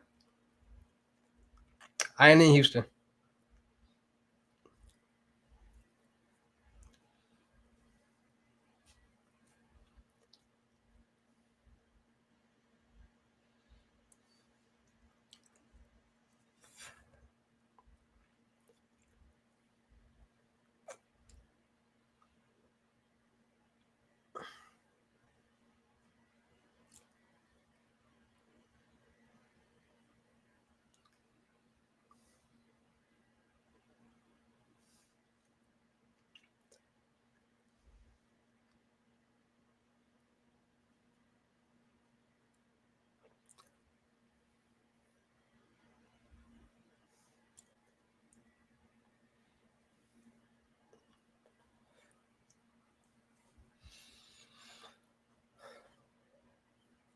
Like, share, comment.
You missed probably about an hour and a half of all gems and sauce. On what y'all?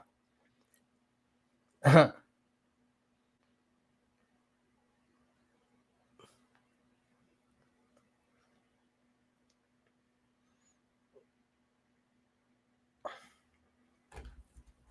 you feel like that's the best course for you, then take it.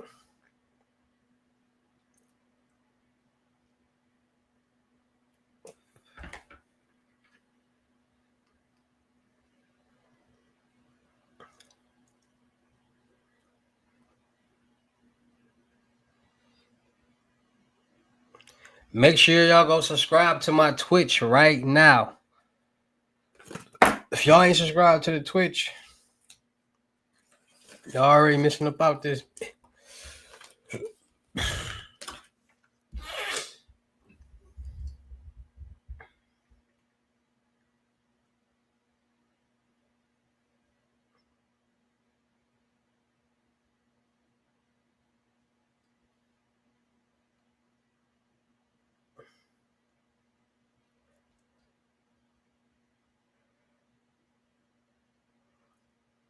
Megan Thee Stallion weak. On what? I'm finna get the roasting motherfuckers in a second. Cause y'all do, hey, who in here know me from back like 6 years ago? When I first, you know what I'm saying, got into this real YouTube world now, you know what I'm saying? When I used to be telling you, like, y'all do know y'all do know I'm a hacker, right?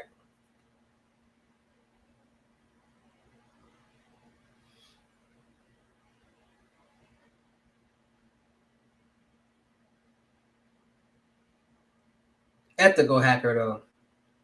No black hat no more. No more black hat.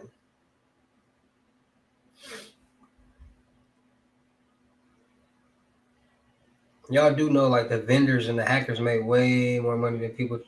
Like people who try to do these methods and put themselves like in the front street and like leave paper trails and like be on camera and eventually get caught. Like that would be killing me.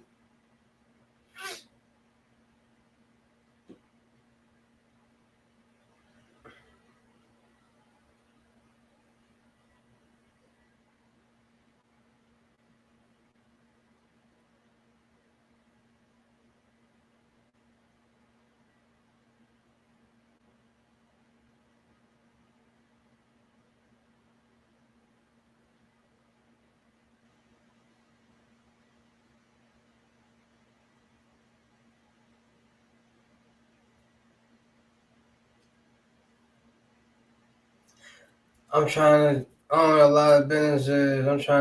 What you trying to pay for? What you trying to get? Talk to me. Talk to me. Like, I want y'all to have full blown conversations with me. Because I'm having conversations back. I'm giving freebies, giveaways, and all that.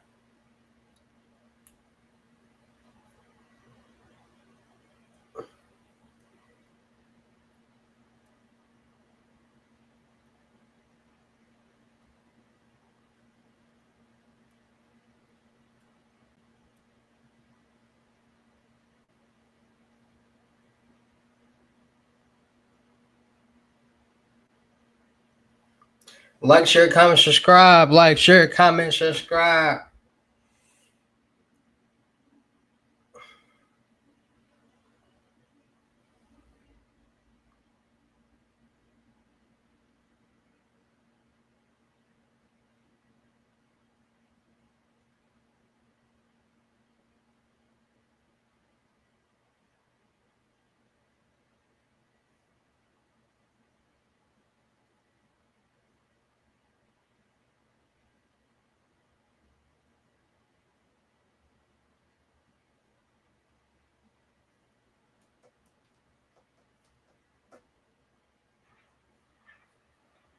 You ready to get paid? Listen up.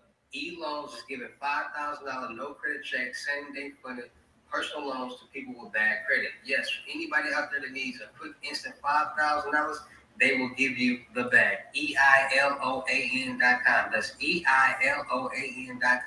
E-Loans will give you up to $5,000 no credit check, personal loans, same day funded. Now, understand this, just because you got bad credit and you try to get this loan does not mean you're going to instantly get approved. You need to show on your credit report that you can manage money. So go get those trade lines, add those credit strong trade lines, those magnum credits, those self. Like, share, comment, subscribe.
Like, share, comment, subscribe. Like, share, comment, subscribe.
Oh, broke ass nigga hating on my beats, buddy, in my live. Little broke ass nigga, we gonna get you a job. You ain't out here swiping, little nigga. You ain't out here cars prepping, little nigga. I can show you how to get 100,000 in a week. I can show you how to make 100,000, but you geek. I can show you how to make 100,000 times 10. That's a million, little friend. You a get it in. I can show you how to whip it with my left and my right wrist. Show you how to get it in, bro. You ain't like this. I can show you how to get some cars.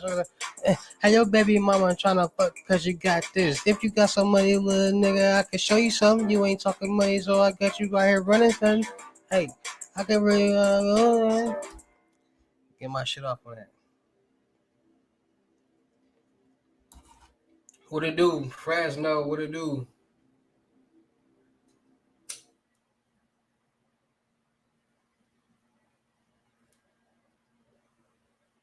They'll be the type of niggas like, man, that shit weak. And then everybody like, that shit cold. They like, hell yeah, that shit cold.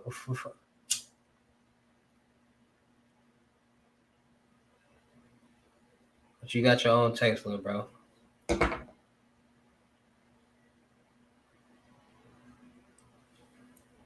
What it do? What it do? Make sure y'all go follow my Twitch right now. Go subscribe to that Twitch, man.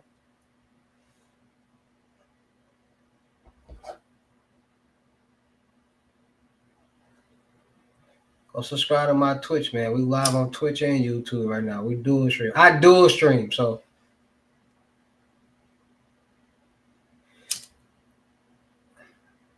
I'm from the Midwest. I'm from Milwaukee.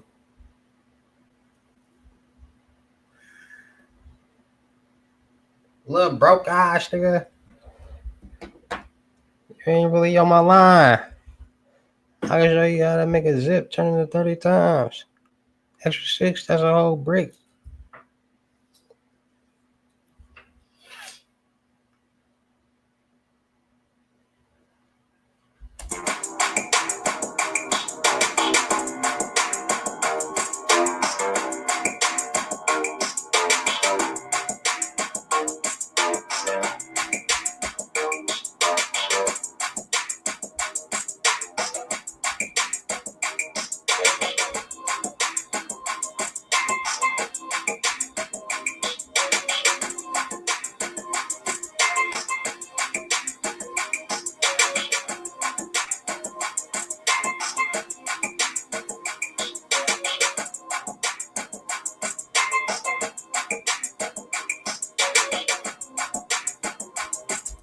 Can you find court with a CPN? Can you fund a court with a CPN?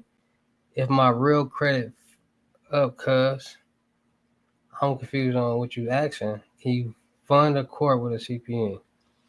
You can do it with anything. Yes, you can.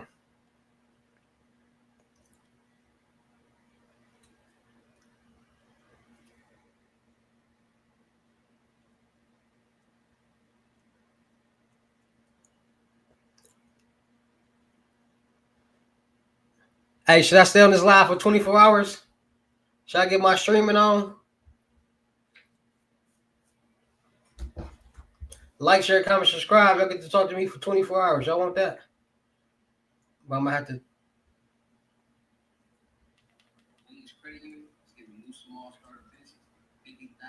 I'm gonna have to go IRL mode, just desktop mode. When I go in real life mode, y'all get to see me like move around, sleep, and all that stuff. So I might do 24 hour and do the. But when I get 100 subscribers, 100K subscribers on YouTube on my King Hussle page, I'm eating 6 hot chips and I'm eating some hot peanuts. So make sure y'all, let's get this channel to 100,000 subscribers. Let's get these videos in the algorithm.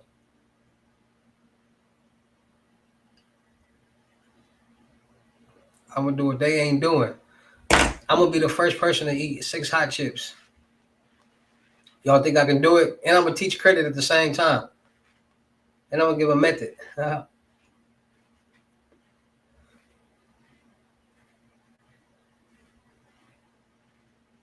I got the chips already.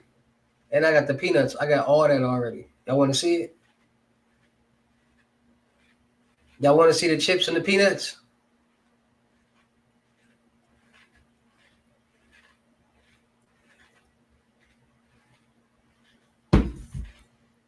Come on, we're gonna learn credit. We're gonna have fun. We're gonna do it all over here. King Hussle, you know what I'm saying? I'm here to help y'all elevate in life and have fun with y'all, man.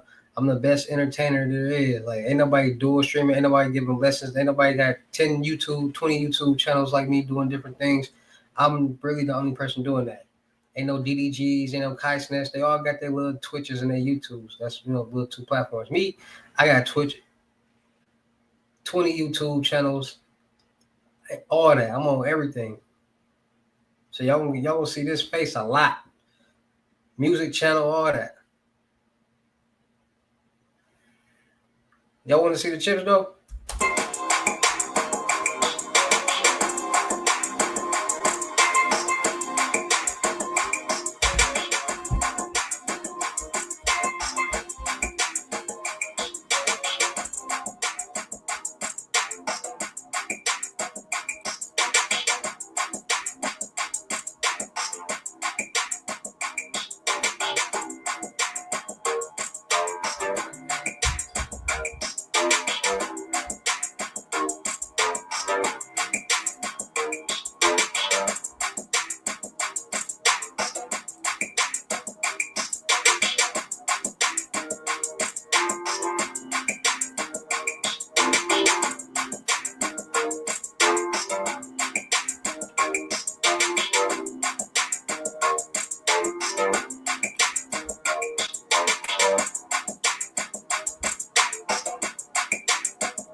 Hey, hey, I can swap a card every day, make 100. He's a leap, nigga.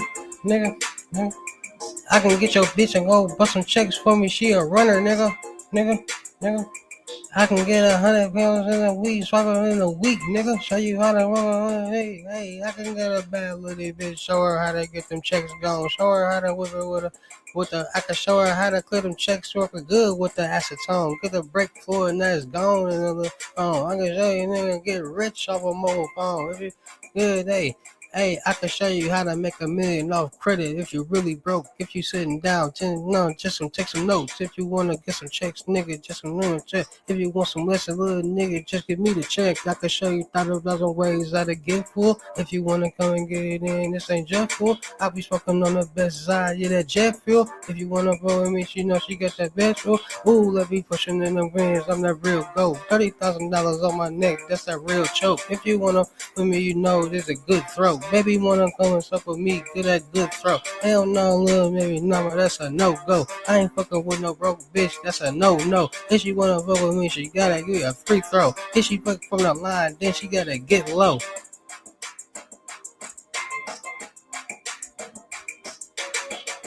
Bitch coming down, wanna eat way. Show her 11 ways how to get paid. If she on that broke shit, no, I can work with her. I can show you 100 ways how to get with her. If you wanna go and get paid, that's a chick with you. And no, little baby, y'all, I can get with you.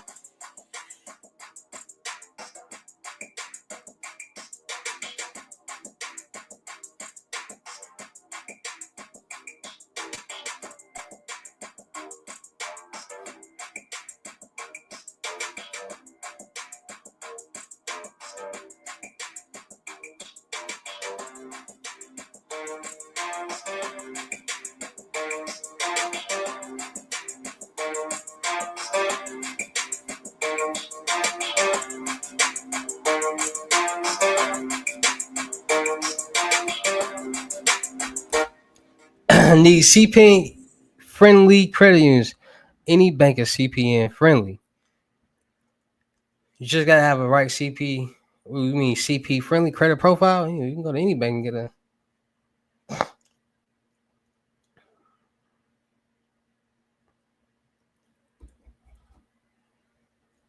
Hey, I got a question for y'all. Do y'all think I look like Snoop Dogg? Answer that for me. Do I look like Snoop Dogg? Because apparently everybody in the world think I look like Snoop Dogg. Who in here think I look like Snoop Dogg?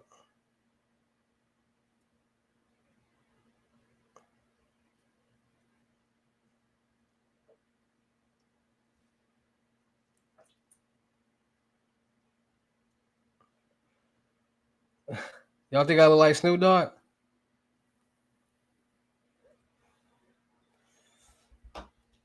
Y'all want to see something funny?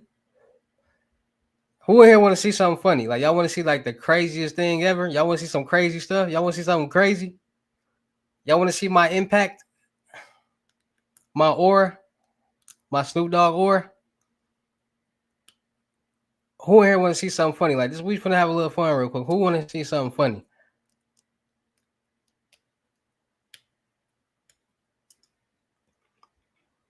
Let me know right now. If y'all want to see some funny-ish, let me know right now.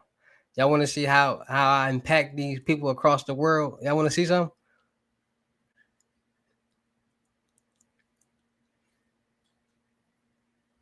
Oh, y'all don't want to see. That's cool. I was gonna show y'all something funny. How you make the CPN hit on the credit unions, then try merge it.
Y'all want to see something funny?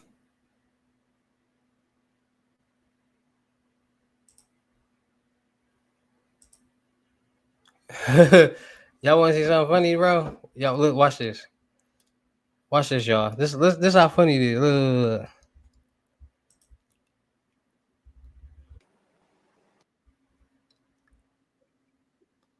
What it do? Yeah, man.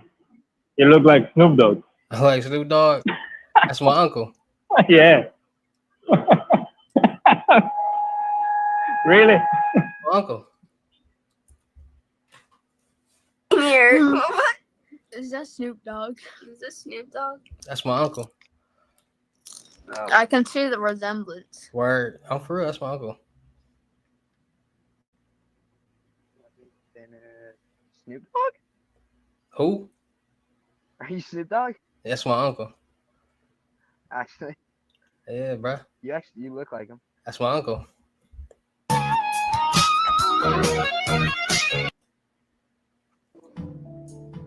What up, man? What up, bro? What you got going on? Man, just chilling with my dog. Chilling with your dog. What's your credit score? What's your dog credit score?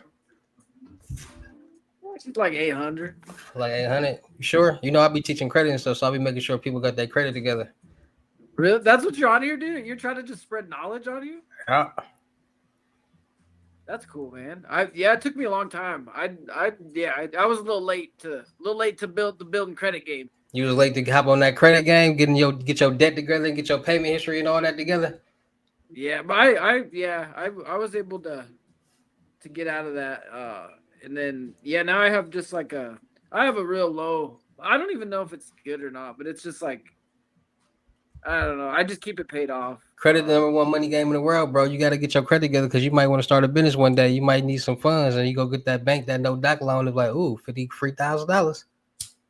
No, you're right, dude. You're speaking. You're speaking good. I mean, if you can get someone to convince you to give you a loan, and you're any ready credit union for will give you a loan with bad credit if you're a new small starter business. Any credit union, they work with the smaller people, the smaller That's businesses. true. Yeah, they represent the community. Any credit union will help the people. Start getting your credit together, bro. Dude, all right, man. Snoop Dogg. Yeah. Snoop Dogg. Square bands. Yeah. That's my uncle. Snoop Dogg Square bands. What's up, man? That's my uncle. What up? Smoking, What y'all out there in Egypt doing? You smoke weed, huh? I'm from Egypt. Yeah. Let me see the pyramids. You come and see. This is perfect. Let me see the pyramids. I see somebody climb the pyramid out there. I want to. Ain't that illegal? You come and see. All right, Snoop Dogg gonna come see, bro. Yeah, Snoop Dogg Square band.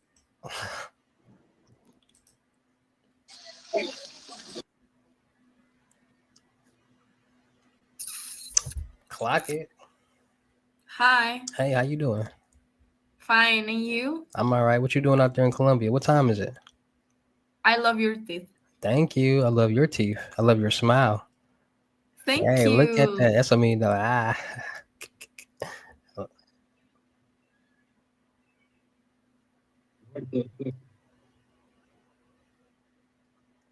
What is your name, brother? You look like a woman. I'm like, who? You. Why y'all so close? Tell me that. Why y'all so close, bro? Separate. Why y'all so close? Why you so close to him?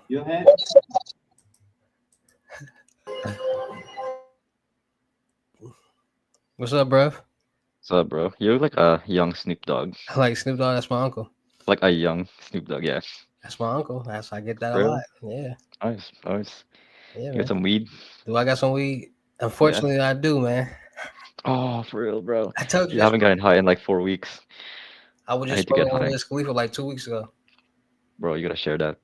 Nah. You gotta ship some to me. I definitely can do that. What you need? You need some real Zy, or you need some lows, some mids, some high? The real ones, dude. The real ones, bro. Like, give me the strong ones. It's the real Zy medical marijuana. So are you ready for medical marijuana that actually does what it American? says it's gonna do? Oh shit, for real? Okay, I see you. Hello. How old is you? I'm 15. She's 13. Why y'all not sleep? Because it's only 10 o'clock. Aren't you too old to be awake? Don't you need to take a nap? How old do I look? You look like Snoop Dogg. That's my uncle. Wait, actually? Yeah, that's my uncle. Wait, are you lying? Wait, It's my uncle. you look. That's my sister's brother. Or yeah, that's my mom's brother. You changed your story, so I don't believe you. You look. That's his sister. 49. My mom is his sister. I look 49. I'm nowhere near 49. That's crazy. That's wild bananas. Wow, bananas. King.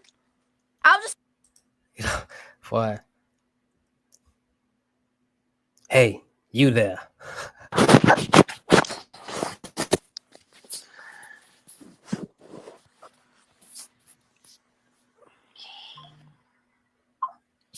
Yo, Snoop Dogg, what's up? What's up, bro? That's my uncle.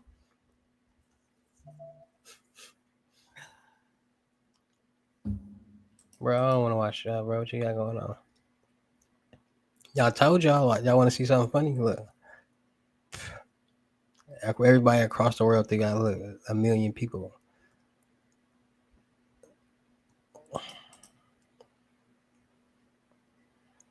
Yo, you look like that one meme.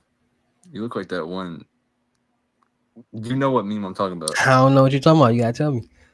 You know what I'm talking about. I don't know. You gotta It's tell that me. one guy. It's that one guy. He looks like he always knows something about your girl. He's like, yo, you ever seen this video of your girl right here? And he just having that face. I do be knowing shit about niggas and ladies. Where your lady at right now? We broke up. Y'all broke up because she was cheating, right? Nah. Yeah.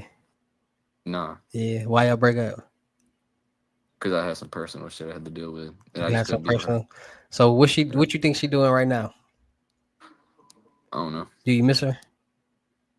We broke up today, bro. Damn, y'all broke up today, like hours ago. So Like, you definitely miss her. But why you break up with her? She wouldn't like. She was interfering with what you got going on. Nah, just shit. It It's was just personal. you I was can't not even her. talk about Is it. you was not her. One of them type of situations.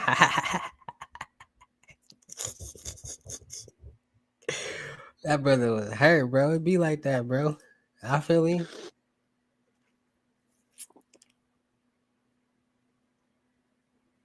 Hell yeah, on what? What the hell's that? The chain. Huh? I like the chain. Huh? I like the chain. Gracias, merci beaucoup, man. What the hell's that? You ain't got no Not with hus? me. You ain't got no Not with hus? me. Why Yeah, you not ain't got with no me. hus? Cause look at me. You ain't got no ball? Oh, you gotta get you some. Oh man, why y'all so close? I can't hear you. I can't hear you, bro. Why y'all so close, bro? What y'all got going on? I can't hear you, bro. Can you hear me? I can't hear you. Why, bro, biting his finger? I feel real uncomfortable. Snoop Doggy Dog. When That's the my uncle. pimps hit the crib, ma, drop it like it's hot. Drop it like it's hot. Drop it like it's hot.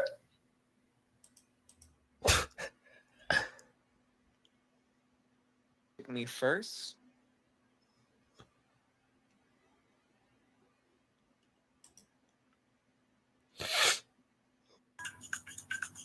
Snoop Dogg, Snoop Doggy.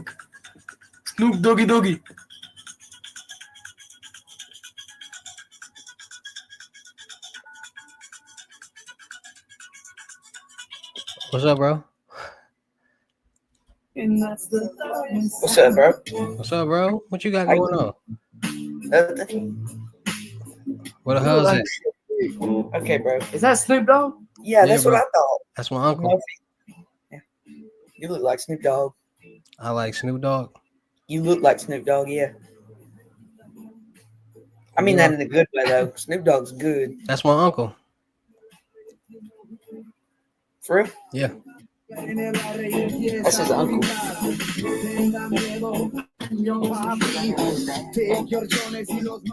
Man, y'all playing music. Y'all give me copyrighted piece.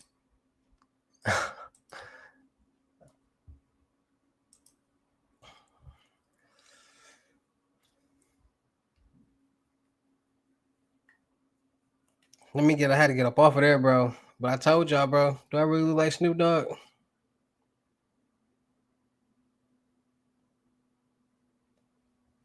I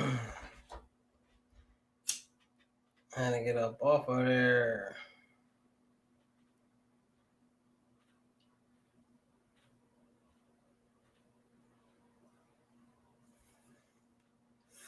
This nigga had on a diaper and a bunny mask. I ain't even deal with all that, bro.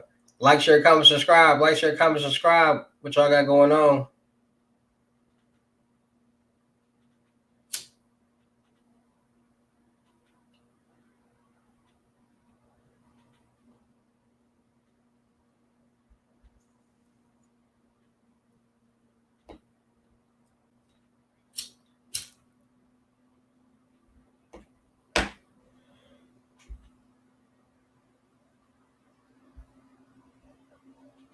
Like, share, comment, subscribe. Like, share, comment, subscribe. We're there for 2.5 hours.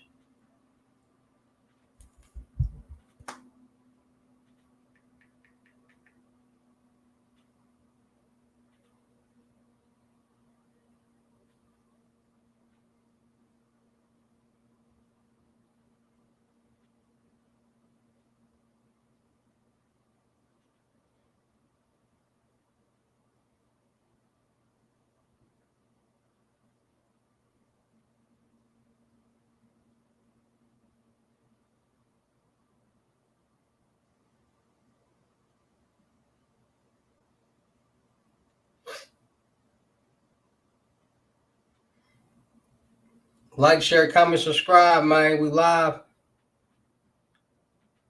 Isolation. Finally. You may be suffering from emotional trauma if you often.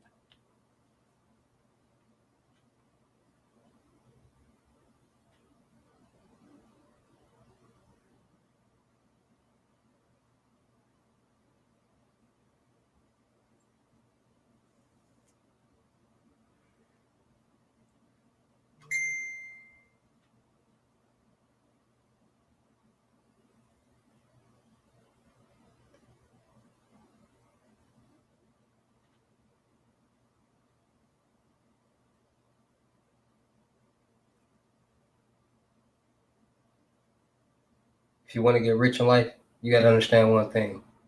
All millionaires, all billionaires, they got their credit together. Their business credit and their business, look, behind the scenes.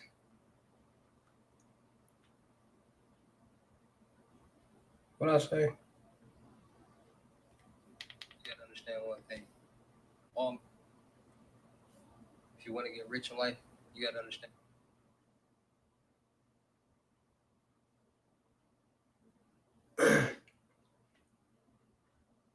If you want to get rich in life, you got to understand one thing. Every millionaire, every billionaire got their business credit together and their personal credit together. They invested. They got long. Wow.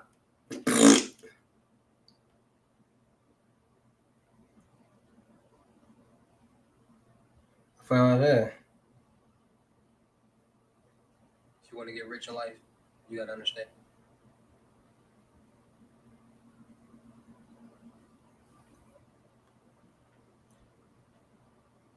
You want to get rich in life, you got to understand one thing. Every millionaire, every billionaire, they got their personal credit and their business credit together. They got loans, credit cards, and lines of credit. They leveraged it. They used it. They invested, which made them passive income, which made them blessed. You can make $100,000, $250,000, even $1 million a month, all passive income, all determined on how hard you work and what you invest in off the money that you get off credit. So let's get rich off credit.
Like, share, comment, subscribe. Like, share, comment, subscribe.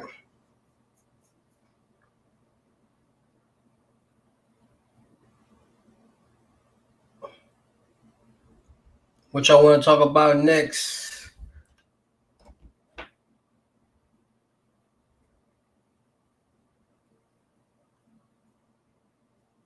What bands is good? Any band is good. You just gotta know how to use it.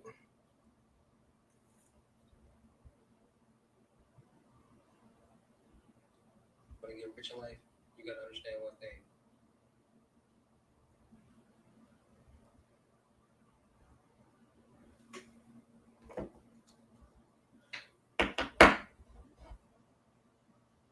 Like, share, comment, subscribe. Like, share, comment, subscribe. Talk to me. What y'all got going on? What y'all got going on? Shout out them cities and states. Ask me questions. Or I'm gonna get off of here.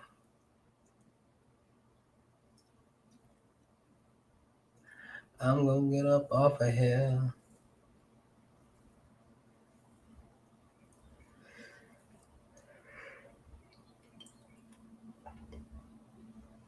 Should I do a 24-hour live stream?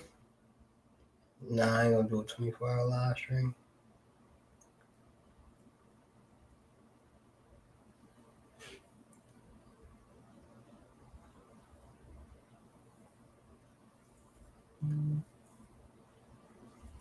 I want to talk about how to get rich, how to make your first $100,000.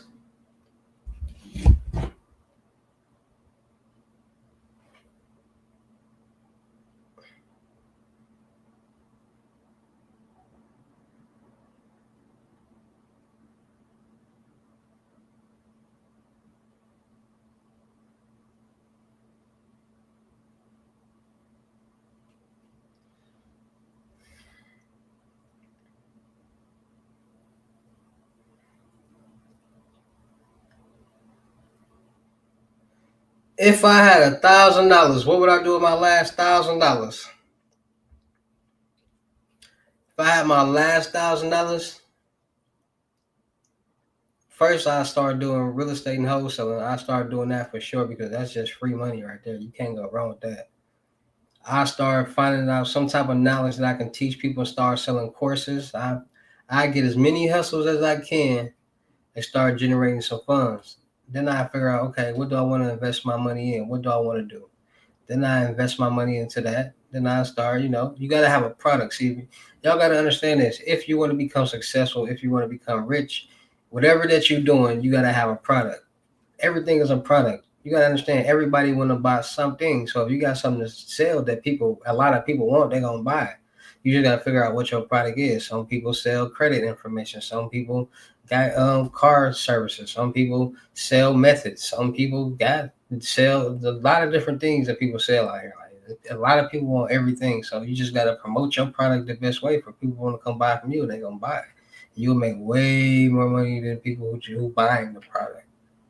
And that's just how everything works. When people got to buy iPhones, this is a product. People got to buy laptops, computers, and methods, and credit trade lines, and you got to buy stuff so the person that's buying it or selling it gonna make more money. That's just how it is. So people be trying to figure out what's the myth of getting rich. Like, how can you get rich? Like, how are somebody, because they selling something. Like, they got something for sale. Like, that's why I try to tell you on the beginning, not 6 years ago. Don't be a worker, be the plug. Be the person that's selling something that so many people want and need. It's a lot of people selling the exact same thing. So figure out what works best for you. You might be able to get these type of videos easier. You might know more about this, so that it'll be easier for you to sell. Or you might know how to get this type of information. You gotta figure out what works best for you.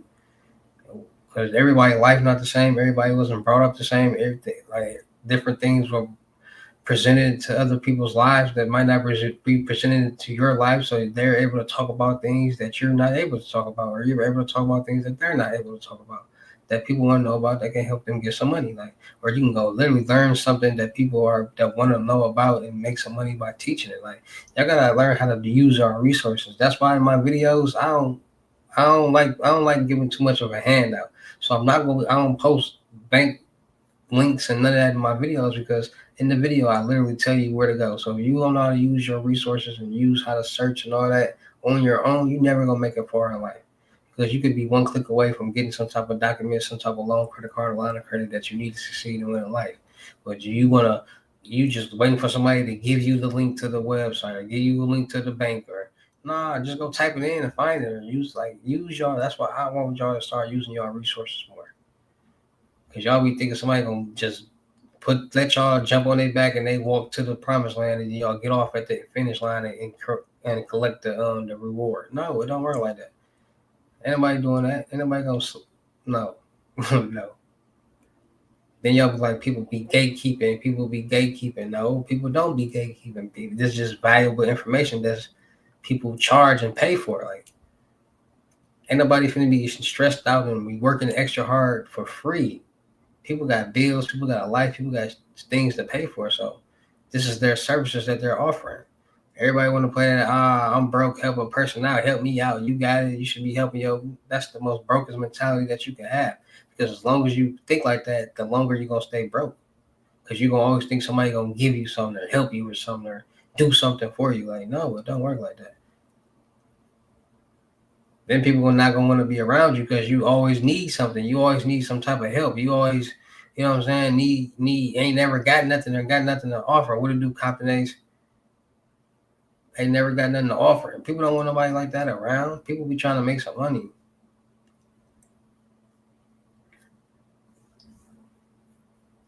Becoming successful is all about generating passive income, different streams of income. Y'all got to start learning about generating different streams of income. It's just so happened that a lot of people don't know ways to make fast income other than selling drugs or women selling their body. And there's a lot of different ways to make passive income fast. You got people that selling clothes. You got people selling methods. You got people selling music. You got people selling all different type of products. You got people that's really just buying stuff and reselling it. Like everything is to be sold. Like that's why everything got a price tag on it. Like everything, everybody is selling something. Like you got people selling videos. You got people like somebody's selling something to get them some quick, fast cash. It's just all about what you selling and what your price is and like what all you gotta do. Like sometimes you gotta be like, okay, what's something out here that I can sell?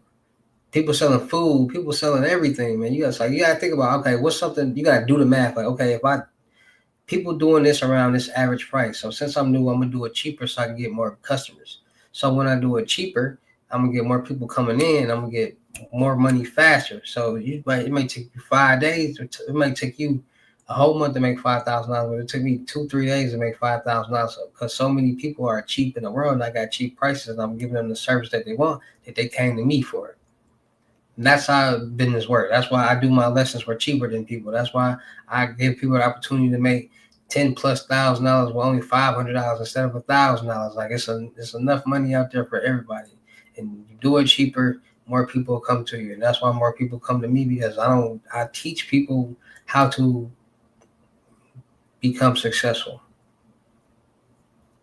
And people don't understand that. People just be like, oh, give me a method. Like people be thinking these methods be step 1, step 2, you unlock the secret goal of $100,000. Like, no, it ain't nothing like that. Like y'all be like, a lot of people be like not understanding like what's going on. Like a lot of people be buying methods and fraud methods and stuff, not understanding like that's fraud. Like that's illegal activity that you're doing. So you buying this card or you buying this and using it, it's gonna pin back. It's gonna be you're gonna leave a paper trail because everything has an IP address and it's gonna lead back to you and your location and who you are. And they're gonna pop up like, hey, and they're gonna get your computer, confiscate your computer, and they're gonna search it. And once they find it, they're gonna put out a warrant for you. And then you go like, man, like that's how I go. But people be so thirsty and so green, they really don't even be thinking about that or caring about that. They just want to get some money real quick and be like, oh, I'll worry about that then. When you worry about it, you got to go get you a lawyer. You got to pay restitution. You got to spend more money than you actually made even doing anything. You looking stupid.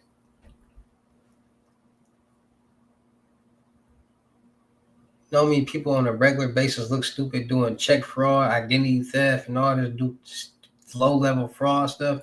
It's all on YouTube. You can literally go on YouTube and type in all this stuff, and so many people get caught doing the exact same thing with this exact same results with the exact same pattern, like with the checks. Like everybody be doing the checks, and in some cases, they actually do be getting away with some money. Like it'd be times like this is like the third bank she came to trying to withdraw the rest of the money, but they went to 3 different banks and got money up out of it. So they might be like being thirsty, like. But you gotta understand, people be doing that. If they feel like they've been good the last 3 banks and it's only a small portion left, they're gonna feel like they're good at the last bank. The way I would think is, all right, I know this a fake check or whatever. I've been good these last 4 banks.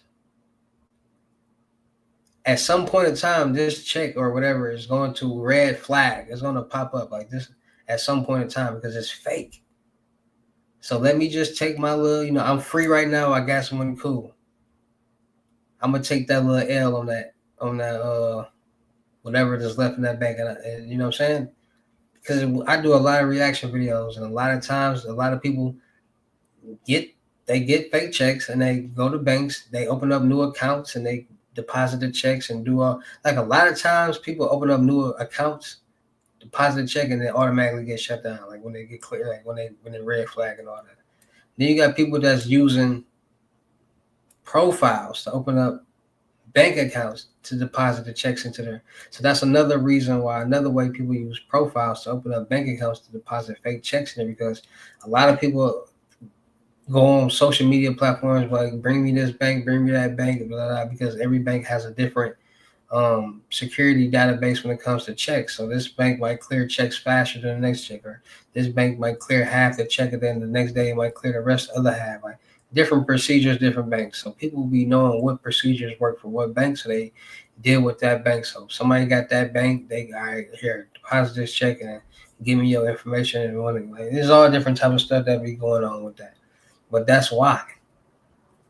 And people gotta understand, when you're dealing with these financial institutes, once there's some type of fraud or some type of scam committed, somebody's going to report it, and now it's under investigation. And the more you keep doing it, the more they're going to start connecting the dots, and that's what people don't understand. And that's why people who do the checks and all that, they send their runners into the bank. Like they literally like come up with a whole scheme. So they get them a runner, they might get them an old bum or somebody, buy them clothes, put them in a hotel, do all this, and then make them go into the bank and cash this check. And a lot of reaction videos that I have done, a lot of them have got away with it, or a lot of them have got denied and went to a different bank. They went to 2, 3 banks. Like y'all keep going to all these banks. Like at some point in time, you gotta be like, all right, 2 banks, this check ain't work. I ain't going to another bank. I ain't going to another branch, Jordan. All right, like we already got this amount of this shit. It's a rare occasion that somebody will go into a bank with a fake check and get the full amount. Because one, y'all gotta understand, when you cash a check, most banks, you gotta have the funds in your account to cover the check, because it's not hard cash. So the check has to clear first. So if you don't have the funds in your account to cover the check, it's not gonna let you even get the funds from the check. So that's why the check's gotta clear. Second, when the checks clear, sometimes the checks don't clear a full amount. Like you got a $7,000 check, it might clear $2,700 the first day. It might clear $700 the first day. Second day, it might clear another $1,300. Third day, it might clear the rest if it's real or not. Like it's going through a verification process. And if you got the funds to cover that, it's going to give you the money. Then when the check clears, it's going to replace the funds into that account. So you basically get the loan and get your own money. And that's what people don't be understanding. So people they deposit these checks into these accounts, but they don't be understanding, like, the check might be in, it might show up in the account, but it's not clear. So it might still be saying processing and stuff like that, and people don't be paying attention to that. And so it actually, at the bottom, it'll tell you how much is actually available in your account that you can get, and they don't pay attention to that. So they red flag the account by keep trying to get the money up out the account, but it's processing, and they don't pay attention to that.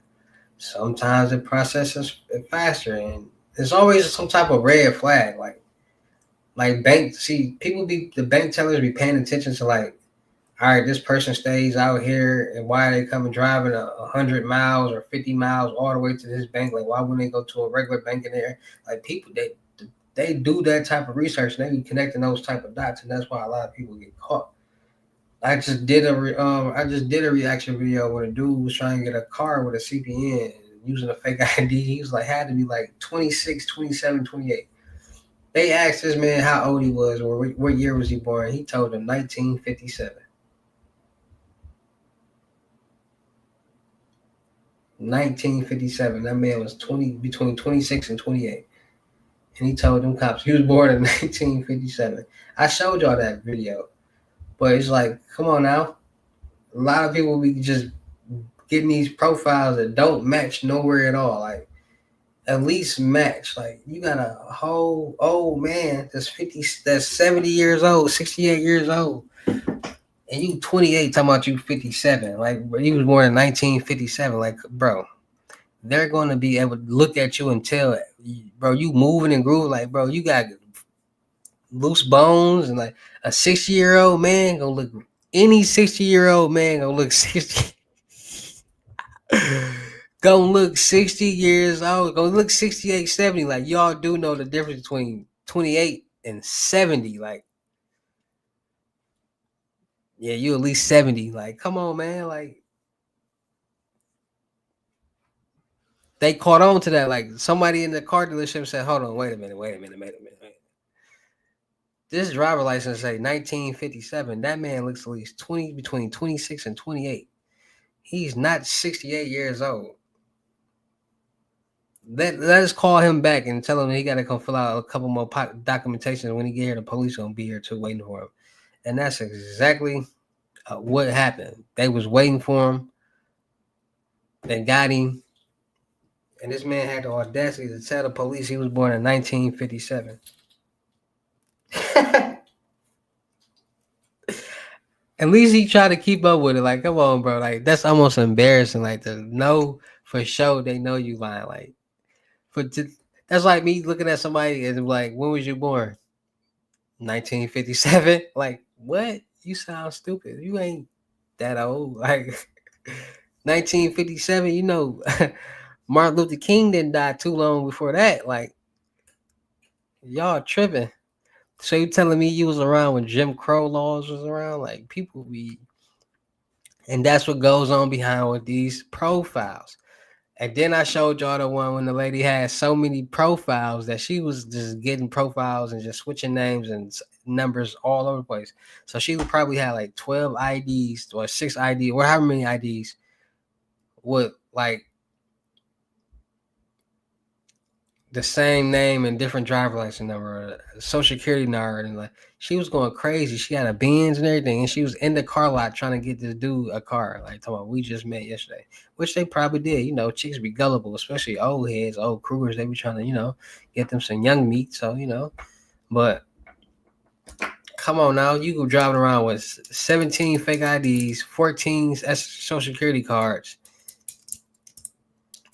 That's like having drugs in the car. Like, that's scary. Like, you got all this fraudulent information in the car and like driving around with plates and somebody else's name. Like, so when that person go to check, they got a whole $80,000 auto loan. They wonder, like, bro, why my credit like a Mercedes Benz? What? Like, any 60-year-old gonna look at least 50. Man, listen, you're gonna look mature in the face. You're gonna, bro, a 60-year-old, a 70-year-old man, like the way dude looked, he should look like a crackhead. He had dreads. He had dreads too. He had the little bitty dreads too, and he had a little ponytail on the little dreads too. So like, come on now. First off, big homie, we aren't doing SSEINs because SS are feds, and long as it's not a 9, we cool. I don't even know what you're talking about. What you mean? Boy, that boy Matthew Cox was getting create synthetic identities using babies. getting loans, credit. That brother was getting mortgage loans with fake synthetic identities with the name like James Black and James Red and stuff like that. Getting refinance, taking the equity out on people's homes and stuff like that, like with baby social security numbers though. But he had a whole look, he had a whole y'all want to listen. Let me,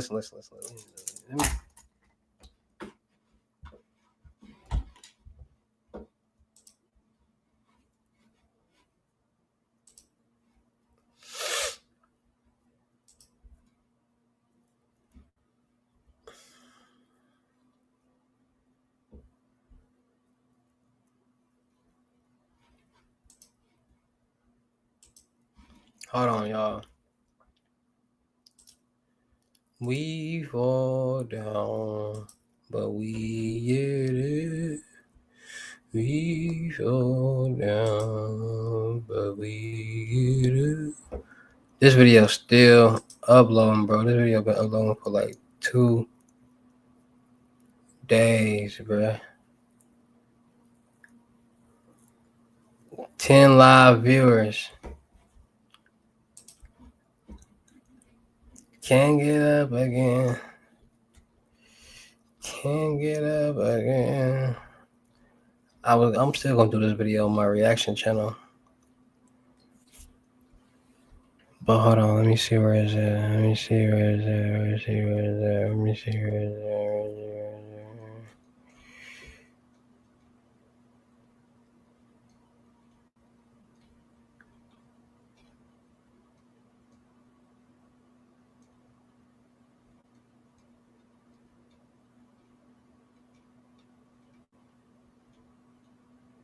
Hello, dude say he was born in 1957. Snap.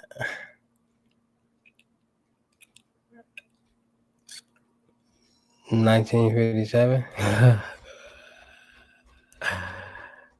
Dog early told the police he was born in 1957.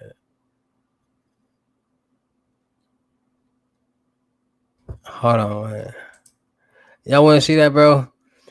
What are wait, he said a long time ago, bro, was watching 200K equity out of the house worth 68. Facts. What all can you really do with a CPN? Whatever you can do with a regular profile.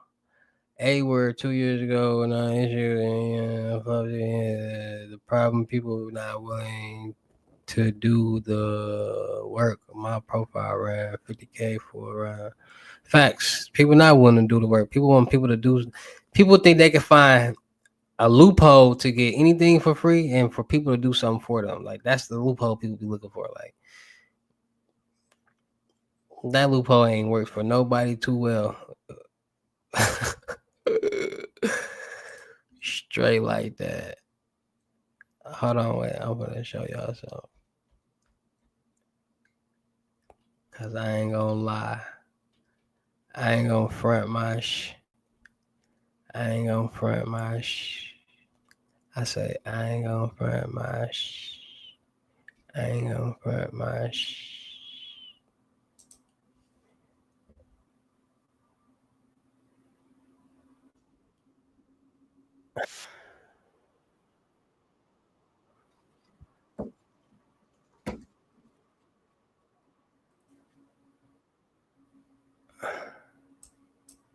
What? I want y'all to see this.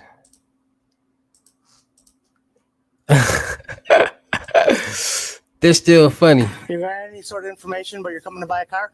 No, I'm here to pick it up. Okay. Okay, what's your date of birth? What's your date of birth? 1957. Right. Turn around. You're under arrest. You're under arrest. Don't, do not resist. Bro, what? Bro, look, bro, look. You got any sort of information, but you're coming to buy a car? No, I'm here to pick it up. Okay. Okay, what's your date of birth? What's your date of birth? 1957. Right. Turn around. Bro, what the nigga said 1957. Hey, make sure y'all subscribe to my Twitch, man. Make sure y'all go subscribe to the Twitcherton, right? Nitcherton. Oh, do it for me. I will pay you on the back. No. I do anything for you, I'm keeping it all. So you might as well just pay me up front. Why would I do something for you? And why would I do something that's getting full price to give it to you and get paid coins when I can just keep it all? I don't know why people be not getting that. Like, why would somebody do something for you? Like, do it. Like, do something, do everything, and then give you majority of it.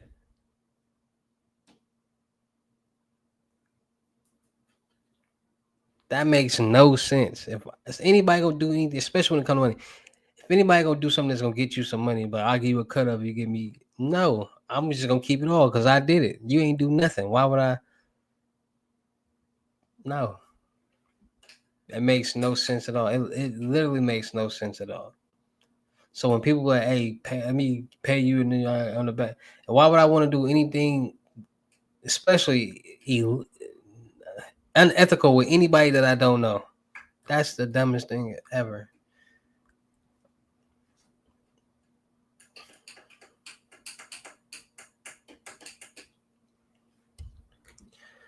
But I want to show y'all this Matt Cox. I want to show y'all this Matt Cox video.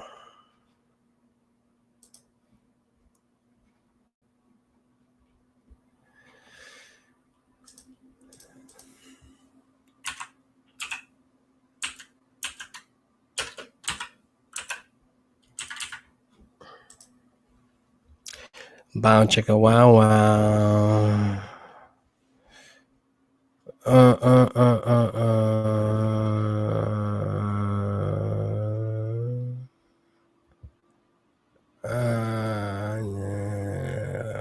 I want the world to know. I'm working. What up is this video at? 6 hours. No.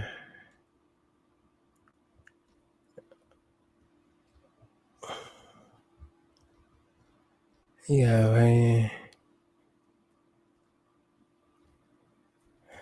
It might be on his channel. I'm coming out. I heard the word and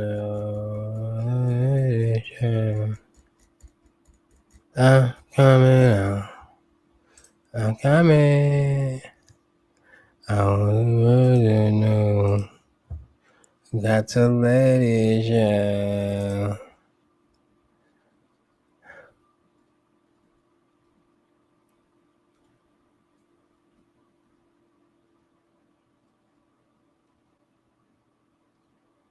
Must be the money.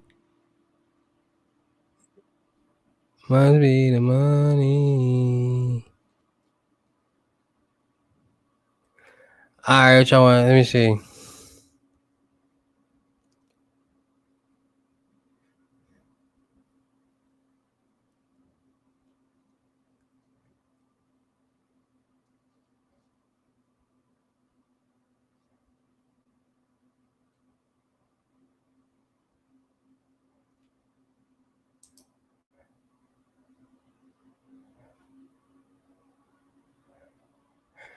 Must be the money.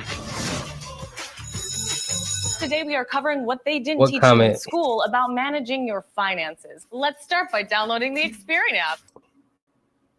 Hey, this is Matt Cox, and today's video I'm going to talk about what prior to me going to prison when I first started committing fraud, and it, you know, I'm not really going to talk about when I committed a mortgage fraud as much as what I committed basically kind of like credit card fraud, and kind of how that developed, and you know, and essentially what happened, kind of, you know, how I went through the process. But before we get to all that, do me a favor and subscribe to the channel, hit the bell, like the video, and share it with your friends, and leave a comment for the algorithm. So I was a mortgage broker. Gosh, how old was I?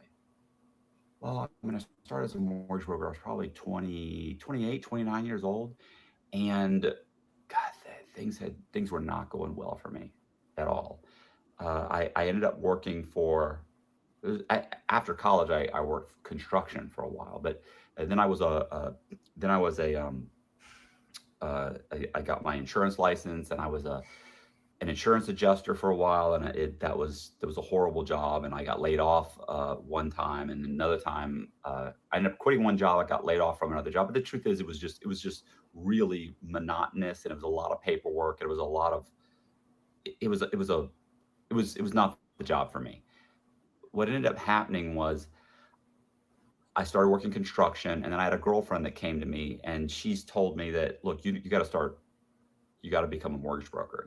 She was working for a company that was a subprime lender, and they were doing well, or she was doing well. And so she was like, look, you've got to do this. You'd be great at this. So I did. I went and I applied for the job, and I flew out to, I think it was North Carolina. I was trained for 2 or 3 days, and they flew me back, and I started at the mortgage company, and I did really well very quickly. And of course, I did very well very quickly because, like, the very first loan I did, I immediately started committing fraud. It was, I'm not going to get into exactly what happened or how it happened, but essentially the first loan I had, it was going to go under because of like 1 30-day late. So I wanted it out, and then next thing you know, next guy that came in, he had an issue. I fixed his issue. Next thing, it just went on and on, and the entire industry was, extremely well. There was a lot of corruption going on. It didn't feel like it was that big of a deal. So ultimately, though, like, let's say a year or so later, I ended up owning my own mortgage company. I really honestly didn't even want to own my own mortgage company. I just wanted to be a mortgage broker, but things kept happening that I like the chatty people. I ended up starting a company. I started a company with maybe 4 or 5 guys, and I would say, and that mortgage company there was a lot of fraud involved in that mortgage company. One of the things that happened at that particular mortgage company was that I remember a woman came in one time. She had applied for a mortgage, and one of my brokers pulled her credit. And he came in, he showed me the credit. And he was like, look, the credit looks great, right? I was like, yeah, credit's great. She had like a car loan. She had a couple credit cards. And so it was great. I was like, okay, it's perfect. She had like, her credit scores were in the mid to high 700s, and she was perfect. She'd been at the same job for 4 or 5 years. Everything was perfect. But when he was putting together the package, he realized that her W-2s had a different social security number on them than he had pulled. And he was like, that's weird, right? I forget exactly how he caught that. But so he called her and asked her to come in, and she came in, and she came in my office. Like, he didn't want to have that conversation with her. He was like, I want her to get upset. So she came in my office and sat down. I said, look, we've got a discrepancy here. And she was super nervous. And I showed her I said, this is what we pulled. And this is what you provided. This is what you told my broker on the phone. But here's the W-2 you provided. So I showed her the W-2, and she was like, well, what's wrong with that? And I showed her the discrepancy, and she went, right. And I said, well, what happened? What's the issue? I was like, look, you can tell me. I don't care. I'm not calling the police. I just want to know how you have 2 social security numbers. And she was like, well, she'd gotten a divorce. And when she told me, so what she said, look, when I got a divorce, I had all this credit in my married name. Her husband had run up all the credit cards, and they got a divorce. This is, sorry, she probably, who knows. She said she got a divorce. They had a repo. They had an eviction, and she said that a friend of hers had told her that she should apply for her next property in her maiden name and use her son's social security number. And her son was like 1 year old or 2 years old. So she pulled her credit. She went to the apartment complex and used the son's social security number and her maiden name. And she'd been married for however many years.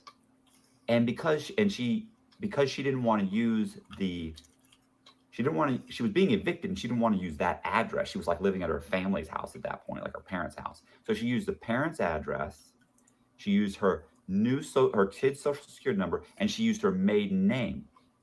So The only thing that was really the same with her was her first name, that there was a credit bureau attached. So over the last 20 years, I've had 7. The first name. If y'all not paying attention, if y'all not paying attention, he just dropped the whole gem for y'all right there. Right there. Who caught that gem?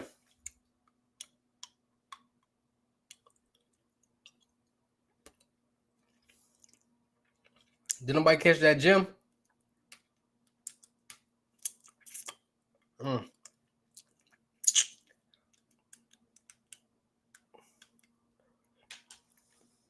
So y'all didn't catch where he asked her why these numbers don't match. She explained to him what she did to do that. Y'all ain't catch that?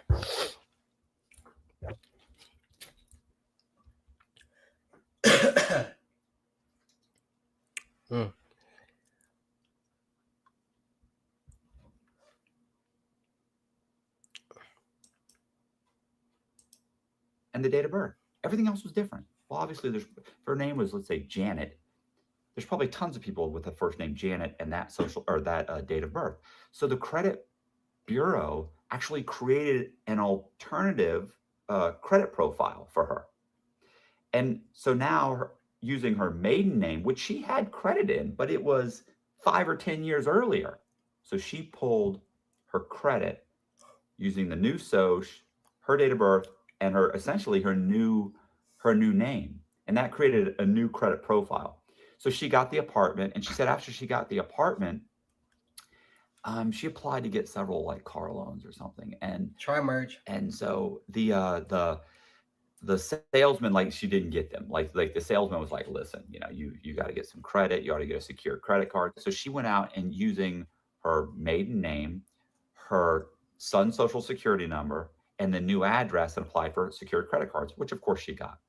She got a few secured credit cards, and after she was like, and after several months, I went back and I applied and got a car loan from like Ford or somebody who at that time I would finance anybody. She made the car payment, she made the secured credit card payments, and then she said after a year or so, she said, I started getting offers from credit card companies that were offering unsecured credit cards. She goes, so I got my money back from the secured credit cards, and I opened up a couple unsecured credit cards. She goes, and now I want to buy a house, and I came in and I applied for a mortgage from you guys, and you guys approved me, only you approved me using my son's social security number.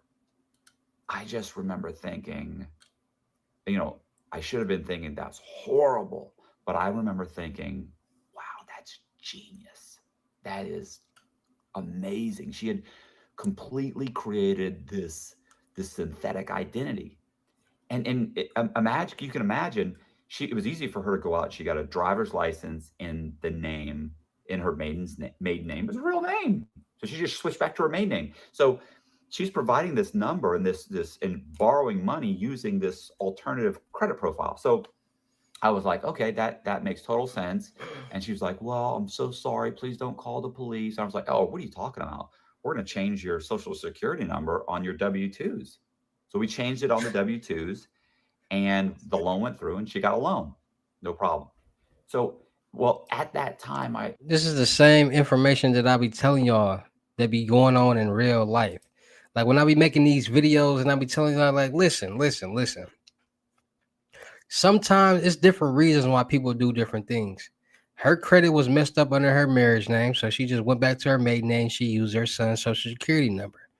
She wasn't trying to do nothing illegal. She wasn't trying to do nothing fraud. She was just trying to get a clean slate. And so happy she just used her son's. But a lot of people, like, we all know or heard of somebody that used their child's name or social security number to get some type of bill in their name. We all know. So y'all gotta start connecting the dots sometime. I was already, I had a couple of friends of mine that had gotten in trouble with the FBI. And I remember thinking it might lead to me. I should preface this by saying my mortgage brokerage business had the ability to pull credit. We pulled what's called a tri-merge. I mean, we could pull individual ones. We could pull like just Equifax or Experian, whatever. But we could also pull all three bureaus. So we would pull a tri-merge. So I remember I went out and I grabbed the social security number. I mean, this is horrible, but I went to the file cabinet. I opened the file cabinet. I grabbed a bunch of 1040 forms, and there were people that were taking deductions for their children. Their children's numbers were there, and their social was there. So you got some 2-year-old kid, and I took the kid's social security number. I went and I pulled the credit, and I made up a name. It was Lee Black. So I made up the name Lee Black. So I made up the Lee Black and used some social security number that I pulled out of the file cabinet, put that on, put a date of birth that was like 7/7/1970, and I pulled it. And it came back, credit profile not found. Okay, that makes sense. I understand there's no credit profile. But I decided, you know what? I'm going to go ahead and I'm going to apply for some credit cards online. So I applied for some credit cards online, got denied. All of them were denied. Using, of course, the alternative social and name. So using Lee Black's information, I pulled I applied for several credit cards online. All got denied.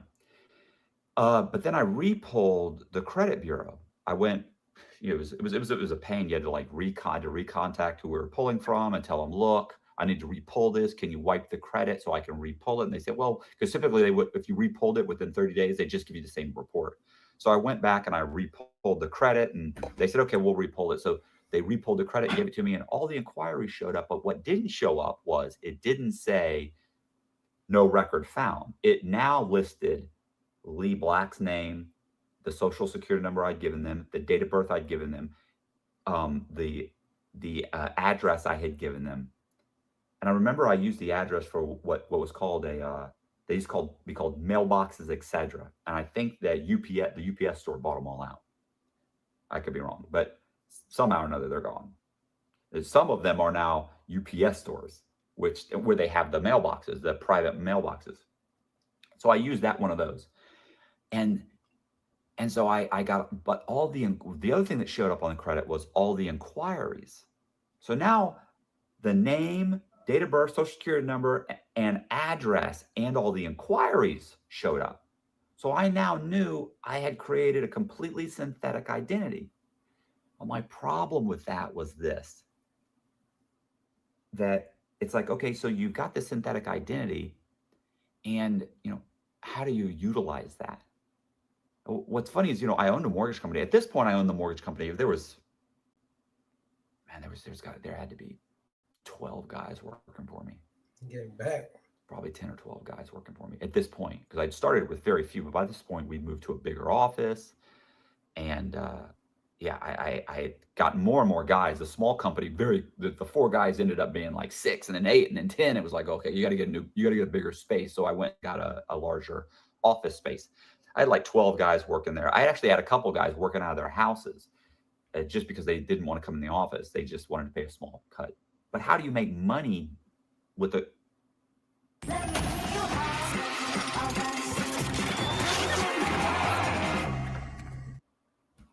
Peter Piper picked a peck of pickled peppers. What?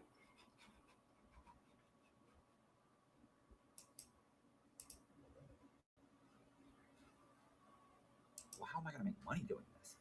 So I decided I was going to get, I was going to go ahead and just, keep paying those, or actually get the secured credit card. Yeah, I thought, you know what, I'll just get the secured credit card. Like I'd always helped clients like build their credit. Like some guy comes in, he gets turned down. You go, well, look, you really ought to think about getting some secured credit cards, this and that. So I went ahead and ordered the secured credit cards. And I remember thinking, like, one of the things that I ordered the secured credit cards, but one of the issues was, where do I have them mailed? The address that I provided was a UPS box. There was a mailboxes, etc. box, but it was a UPS box. So here's the issue. Those credit cards have to be mailed somewhere. Where do you get them mailed? I ended up going to the exact mailbox, etc. And you know, I want to say UPS box, so I'm gonna say UPS box. So I went to the UPS box, and I got a UPS box. Now the street address was the same, but I had never put down what the what the box number or the apartment number is. So I remember I got a box in my own name. I then turned around and I ordered all the cards using that box. Only I didn't put box, I put like number. I just put number, whatever, you know. They always had an issue if you put like apartment number, they'd have an issue. So I put just like, you know, let's say it was, 1000 Hawk Ranch Road. I wouldn't put apartment 101, I put like number 101. And I printed out the applications, I mailed them off with a money order, and boom, 2-3 weeks later, the credit card showed up. I remember walking in that first time and getting that credit card thinking, oh my God, that is amazing. They actually gave me the credit card. So I ended up just making the payments on these cards. I'm just paying and paying and paying. And I remember thinking the credit profile, like I remember thinking, well, how am I ultimately going to make money doing this? You know? And what ended up happening was I ended up making several more of these guys. And I'm not going to get into what I was doing with all of them. Like I might go over that another time or something. Or if anybody's watched, my full interviews, there's tons of interviews on me out on YouTube. So it's not difficult to find what ultimately I did. But I started creating these false profiles. At one point, I had to end up making a driver's license. And what I did was, I remember looking at my driver's license, because the problem is you've got these credit cards, so how do you really use them? Well, you can buy gas, you can buy stuff over the internet, but at some point you might need to go in to a store. You're going to have to show your driver's license. And I didn't have a driver's license in the name Lee Black or any of these other guys. So at one point I ended up taking my driver's license and I looked at it, and I remember scratching off the name. You could actually scratch off your name. And I thought, if I scratch off my name and put another name on it, would they notice? But the problem was, there was a hologram on it and overlapping all of that. And I was like, oh man, what am I going to do about that? I ended up taking it and really checking out all the security features. And I went to the DMV and I got an ID. I went and got an ID. I remember, listen, I got an ID, and like 2 weeks later, I remember I went and got another ID. I remember they said, you just got an ID. I was like, I know, my girlfriend threw it out. She was pissed at me. And they were like, all right. So I ended up getting a couple IDs. So I get these IDs. I went and got like 220 grit sandpaper at Home Depot, and I lightly sanded off my name, but left the hologram. Then I buffed it up. I really kind of made the hologram not so visible, but you could see it. But in certain areas, it was gone, just like it would if you kept your driver's license in your wallet or in your pocket. Those holograms wear down. I took that and I went, I retyped all the information to Word, and I reversed the image. And so I overlaid. I remember I kept printing it out, and I'd overlay it and make sure it was in the same spot, and it wasn't. I'd tap it over one font size, and then I'd shrink the font size to make sure it tapped the right way. And then I had it the separation. I kept playing with that, and eventually I got it to it was where it overlaid perfect. But the problem is the font was laying on top of the paper. So I got a transparency. I went and bought a transparency. The same stuff like when you were a kid and they would put the transparencies on the projector. I went and bought these thin transparencies. So I got the transparencies, and I then printed the information on the transparency. The problem with that was this. The problem with printing that on the transparencies now was it was easily rubbed off, and you'd hold it up, you could immediately see that it was sitting on the transparency. So then I decided I printed it in reverse. I like Sewell a lot. I had a friend tell me before I ever dealt with Sewell and I went and I ordered this ultra fine transparency paper. And then I started printing all the information on the reverse. So now I have a blank ID, and I would then overlap or overlay the transparency with your name in reverse. But now you're seeing through the transparency into the actual ink. And now the printed, font, the printed information, but now it's correct. It's the correct size. but it's layered between the plastic of my ID and the actual transparency.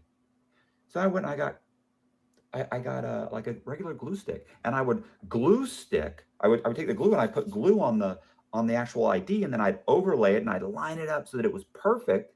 I'd put it in a book, I'd trim it down, put it in a book, wait for it to dry, and then I'd take a razor knife or an X-Acto knife, and I'd cut around the ID, and then I'd take like 220 grit sandpaper and I'd slightly buff it down so that it was perfect. I mean, I would take my thumbnail and you'd have to click and click and click and really push to even get in between the two to pull it back off.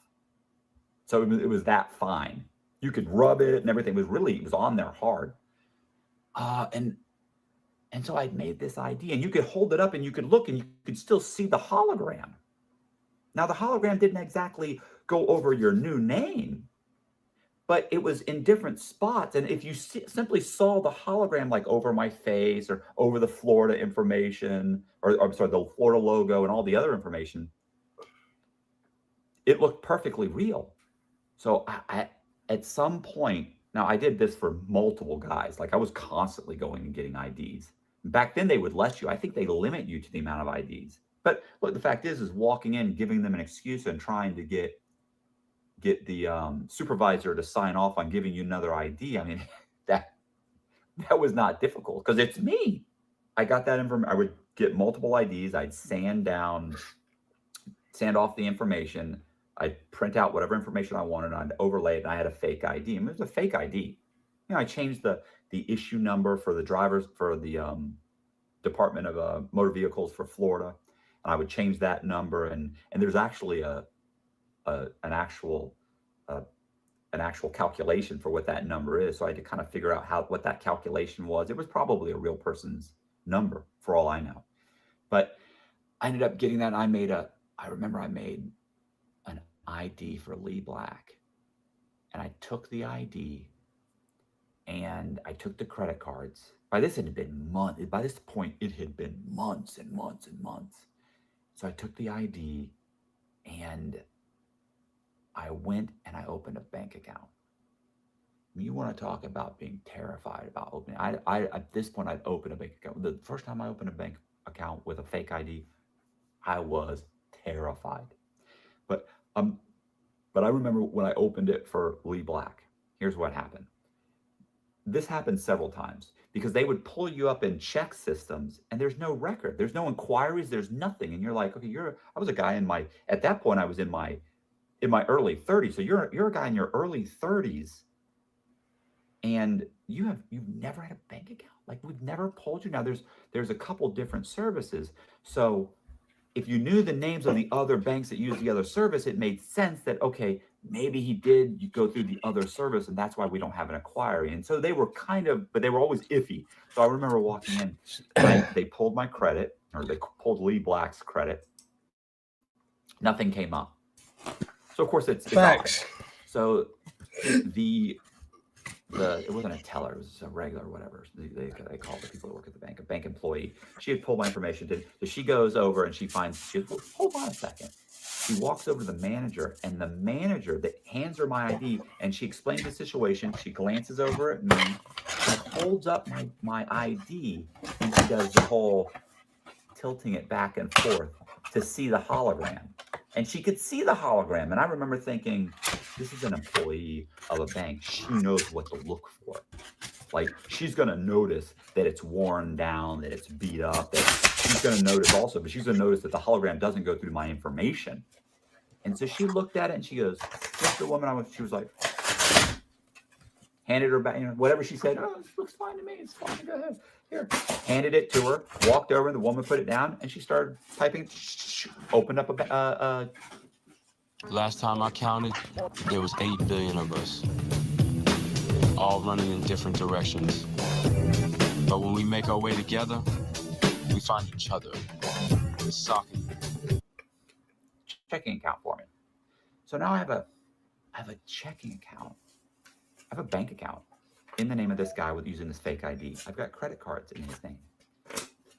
I remember what I did then was I turned around and I kept pulling his credit. Well, at some point I pulled his credit after 6 months, actually, it was exactly 6 months. I was pulling these guys' credit every month just to see like why, because no credit score was showing up. I have 3 credit cards and no credit score showing up, but I didn't understand why. I'm like, what's happening? And back then there wasn't YouTube videos telling you what happens and how it works. There wasn't all this stuff out there. So it's just this is trial and error. So I kept waiting. So 6 months went by. And I remember thinking I could still use this ID. I can still use these guys. Like I don't have to have credit scores to get a loan. It's just I'm going to get a really horrible loan. Or I could have gone FHA. I would have to make all the documents, but I could cover all that. By this point, I knew I could cover that. By this point, I'm making fake bank accounts. I'm making fake companies. I'm buying shell companies, corporations. I'm putting up. I'm getting business numbers. And you know what's interesting about getting like a business phone number that was registered in the business directory, because that was like a thing. Like the underwriters would say, okay, well, this guy's got a business and he has a business phone number, but it has to be listed in the business directory. It had to be listed to an actual house or an actual property that they could call. One time we actually had one of the, not once, we had this a few times. I actually had a business line hooked up to an abandoned house. And then we went and forwarded it to another phone number, to a cell phone. So it actually went to a house that was abandoned, but you actually had an address and you could mail stuff there and I could actually get the mail. Point is this. Listen, there was all kinds of problems. I remember one time, not one time, why I keep saying one time, this happened all the time. I would get these credit cards and I would order the credit cards and I'd have them mailed to, UPS or whatever, mailboxes, etc. And of course, the credit card companies would actually say, they would actually send a letter back saying, hey, listen, we're not going to mail you the card or we can't issue the card because this is like a private mailbox. It's not an actual residence. If we're wrong about this, please provide us a utility bill saying that this is a real address. So I would just go get my utility bill and I'd change my account number and my name. I just glue all that. I'd glue it over. I'd make a copy of it. I'd put the address I wanted for the box, and I'd mail it back to him and say, "Gee, I don't know what's wrong. I would give him my address, which had my ID, which had that address on it. And I said, "That's crazy. This is my address, and here's my utility bill." Bam! They'd immediately mail the card. I just look back on that and I think you were insane. Like all the things that I was doing, it was insane. And the thing is, there was nothing out there to show you how to do this. It was just trial and error. At 6 months, I pulled this guy's credit, Lee Black's credit, and he had perfect credit. He had like a 680 or 690 credit score. And back then that was an amazingly good credit card. Nobody had 800 credit scores. It was outrageous. I owned a mortgage company for 4 or 5 years. I could tell you there was maybe less than a dozen times I ever saw anybody with over an 800 credit score. Almost never happened. Now I was dealing in subprime, but I was also an FHA lender and a conventional lender and a VA lender. We're pulling hundreds of credit reports every day, still very seldomly. And now 800 is obtainable. More people have 800 credit scores. You could put anything on somebody's credit back then, anything. Now you're limited. So now Black has, 600, 700 credit scores, high 600, low 700, because you get 3 bureaus. So like one of them was like 705, one's like 690, one's 695. So they're all basically 700. So he's got 700 credit scores. He's got 3 secured credit cards. I turned around. Now I obviously I bought a bunch of properties in his name. So I applied for more credit cards, unsecured credit cards. And I'm getting credit cards for $4,000, $5,000, $2,000. I went and got like a Home Depot card. It was $1,500. Peter Piper picked a peck of pickled peppers, but the process was painful. So he ordered all he needed in one place on Amazon Business. And I turned around and I remember I went and I got, I don't even know if this company still exists. It was American General Finance. So I went to American General and I applied for a personal loan. I called them and I applied over the phone and I got a personal loan and it was like $7,500. No, it was $5,500 because I remember I turned around and I went to Citi. It was like a Citi Financial and I got a $7,500 personal loan. And then I went to the bank and I tried to apply. And I remember I was denied at the bank. So I called a couple of banks. I finally got somebody on the phone who explained to me that the bank actually offered like a $15,000. No, it was like 15 or 12 at the time. It was 15. Like they offered like a $15,000 personal loan. And they said the underwriting requirements were that you had to have 3 trade lines. You had to have over a 650 credit score. You had to have 3 trade lines. You had to be on your job for over 2 years. Oh, they would lend you double whatever you made in a month. So if you made $7,000, they'd lend you 14 grand. So they would lend you up to 15 though. So if you made 8,000 and doubled it, that's 16,000, but they wouldn't lend you 16. They'd only lend you up to 15. So I just waited. I waited a year. I bought a few properties in this guy's name, made some payments. At that point, I think his credit scores had dropped. I think they were like, but they were still over 650. They were like, whatever, 670, 680. And I remember calling the bank after a year and saying, hey, listen, I want to apply for a personal loan. So I applied for this personal loan with this guy. And so I applied for the loan. I give them all the information. They come back, they go, and I remember I made a pay stub that said he had made like $7,400. So I got a personal loan of $14,800. And I couldn't believe it. I immediately thought, if it works once, it's gonna work again. So I called another bank. They did the same thing. I called another bank. They did the same thing. So now I've got essentially three $15,000 loans from this one guy. Plus I had the $7,500 plus the $5,500 plus the credit card. So then I applied for a bunch of credit cards. I got a few credit. Then I started getting denied for the credit cards. Then the next bank I had called, I got denied from them. So I realized that my credit score had dropped dramatically.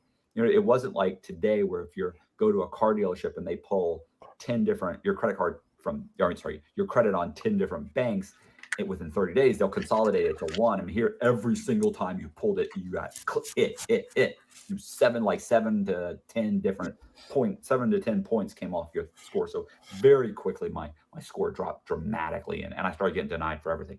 Well, at that point, I'd also bought a bunch of houses and refinanced those houses, and I had made a few payments. So I took all this money out, and I made a few payments, and I let it all go into foreclosure.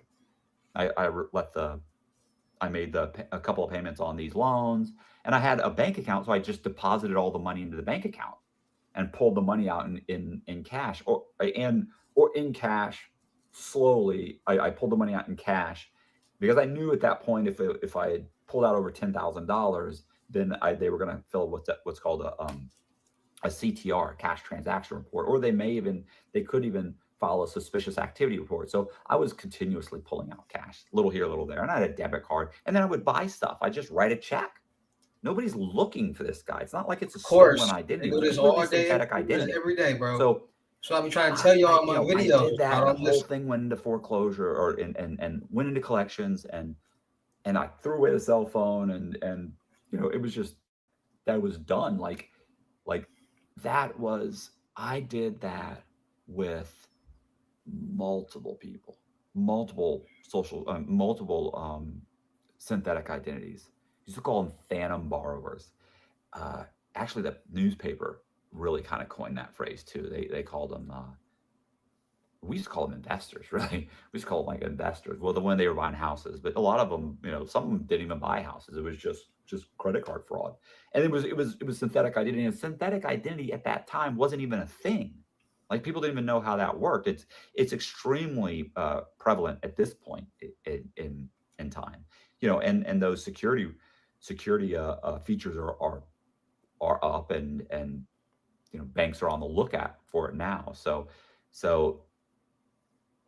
Step into Wix Studio, the web platform for agencies and enterprises. although honestly, it's probably, yeah, I'm sure it's still, I mean, not probably, I know it's still happening, obviously, you know, and I've talked to these scammers who are always calling me up, asking me to, you know, hook them up on the game, bro. Like, show me how, like, next time you do that, like, include me, like, I'll go in the bank. Like, they're always calling, and, or, well, they're always emailing me and sending me messages and trying to call me. And I've actually spoken to a couple of these guys on the phone. I actually had a guy who befriended me for like 6 months. Like, actually, like we were buddies, like, hey, I'm a fan. I saw you on Concrete. And he wanted to talk to me on the phone, and we talked. I was like, okay, what's up? Well, what do you think I should do about this, about that? So, you know, we talked a few times. And then he started texting me all the time. So, you know, you get to be kind of friendly with these guys, you know? So I was kind of friends with him, and he was a pretty cool guy. At one point, he actually flew down from New York to see me. And as soon as he flew down, we went to met at Starbucks, and we weren't talking 4 or 5 minutes before he started asking me if I would basically help him commit a fraud. And it was just like, what? Yeah, man, I want you to, you know, hook me up, bro. Help me out. Help me do this. Help me do that. It was like, well, are you serious? I'm like, I realized right away that was the only reason he had been talking to me, and we were friends and we were cool and everything, was he was trying to get me into a position where he could ask me to help him commit fraud. That's what he wanted. He wanted me to help him commit fraud. And I was like, you know, this is ridiculous. I'm not doing that. It's ridiculous. You know, and the worst thing is that, like, if he had gone out, even with my tutelage, he would have been caught almost immediately. There's no way he would not have gotten caught. And his whole thing was, you know, I wouldn't say anything about you. I wouldn't tell, you know, if they grabbed me, I wouldn't say anything about you, bro. But the truth is it wouldn't matter, because my name's in your phone, and they run my cell number against mine. They see this guy's on probation, and they'd say, look, this guy's on probation for exactly what you're doing. We'll cut you loose if you just give him up. That kind of thing. Get him on the phone talking, get him saying this. Of course, he wouldn't have been able to do that, but it wouldn't matter. All they'd have to do is add my name to the indictment. You know, it would be very difficult for me to actually defend myself against something along those lines, something in that vein. The thing is about that synthetic identity is, even if you remove the mortgages that I refinanced, because I refinanced all these mortgages and I probably made $500,000, but let's remove that. Let's forget about that money. The credit cards alone were the credit cards and the personal loans.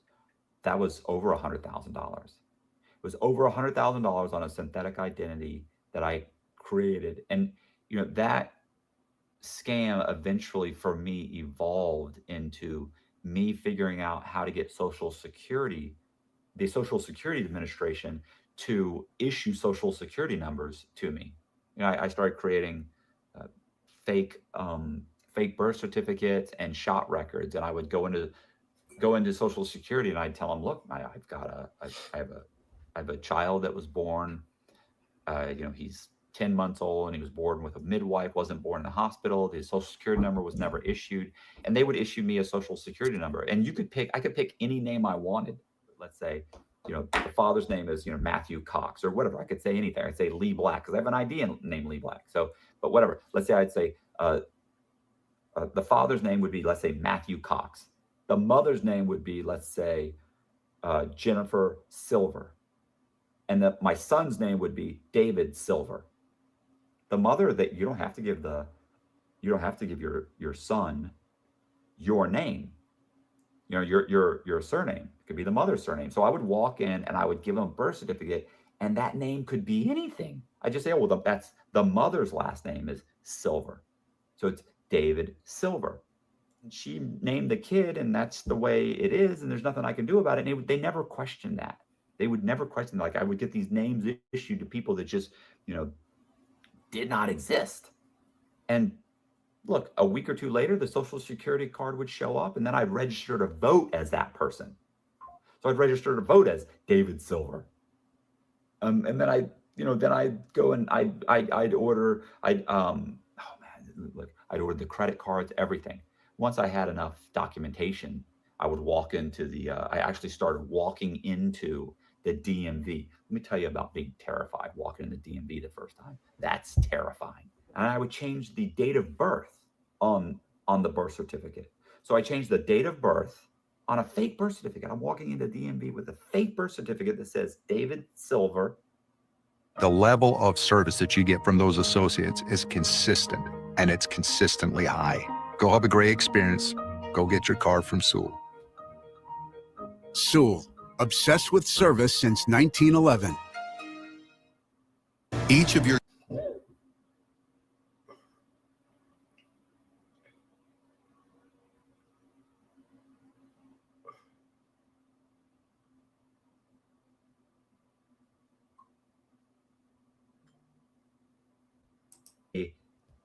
July 7th, 1970 date of birth, and a social security card issued to David Silver. And I would walk in and I'd give them that. Oh, and I'd register to vote in that name. And I'd have several credit cards in that name. And I also had the envelopes that were being mailed to me. I would come in, they all had the address. Then I'd also come in with my lease. I'd make a fake lease with that address. So that UPS box or mailboxes, etc. box, that private mailbox now looks like an apartment. Everybody thinks that at the DMV thinks it's an apartment. So they think it's an apartment. They think I'm registered to vote in the state of Florida. I've got a birth certificate. I've got a social security card. Everything is real. So they would they would immediately say, oh, okay. Oh, just moved. Yeah, I moved here a few months ago and I lost my driver's license. I'm from, wherever, Kansas or whatever. So they'd say, okay, I'm only asking for an ID. It's not like I'm trying to drive because I got a DUI somewhere. And they would, even if they tried to pull it in Kansas, nothing comes up. That's not my fault. I have all the documentation. So they say, go get here. They put it all in the system.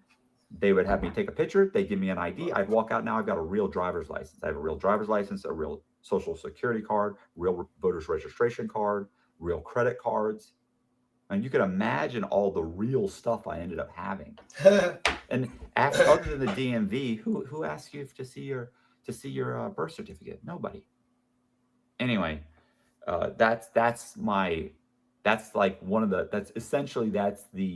synthetic identity fraud that I was committing. And then I was doing that. I was always doing that. A little here, a little there. Anyway, if you like the story, do me a favor, subscribe to the channel, hit the like button, share the video. If y'all ain't learned nothing from that video, or whatever y'all want to know, I don't know what to tell you because he just dropped a lot of sauce, a lot of gems, a lot of information that for sure gonna help y'all win. All right, but make sure y'all tapping in with my live channels, my Twitch, King Hussle Live, all my YouTube channels, whatever channel that you're on right now, Facebook, whatever. Make sure y'all subscribe, hit the notification bell, go follow me on my Twitch, King Hussle Live, King Hussle on my YouTube channels, Milwaukee Made King Hussle Crazy Reactions. No rags, just riches, everything, man. We're going to be going live. We're going to be turning up. I'm going to be dropping more gems. So with that being said, I'll see you at the next live video. You never know when I go live. I might be going live in 10 minutes. I might be going live in 30 minutes. You never know when I'm going live. You never know when I drop a new video. So just stay tuned. Hit that notification bell. And I'll see you at the next live or video.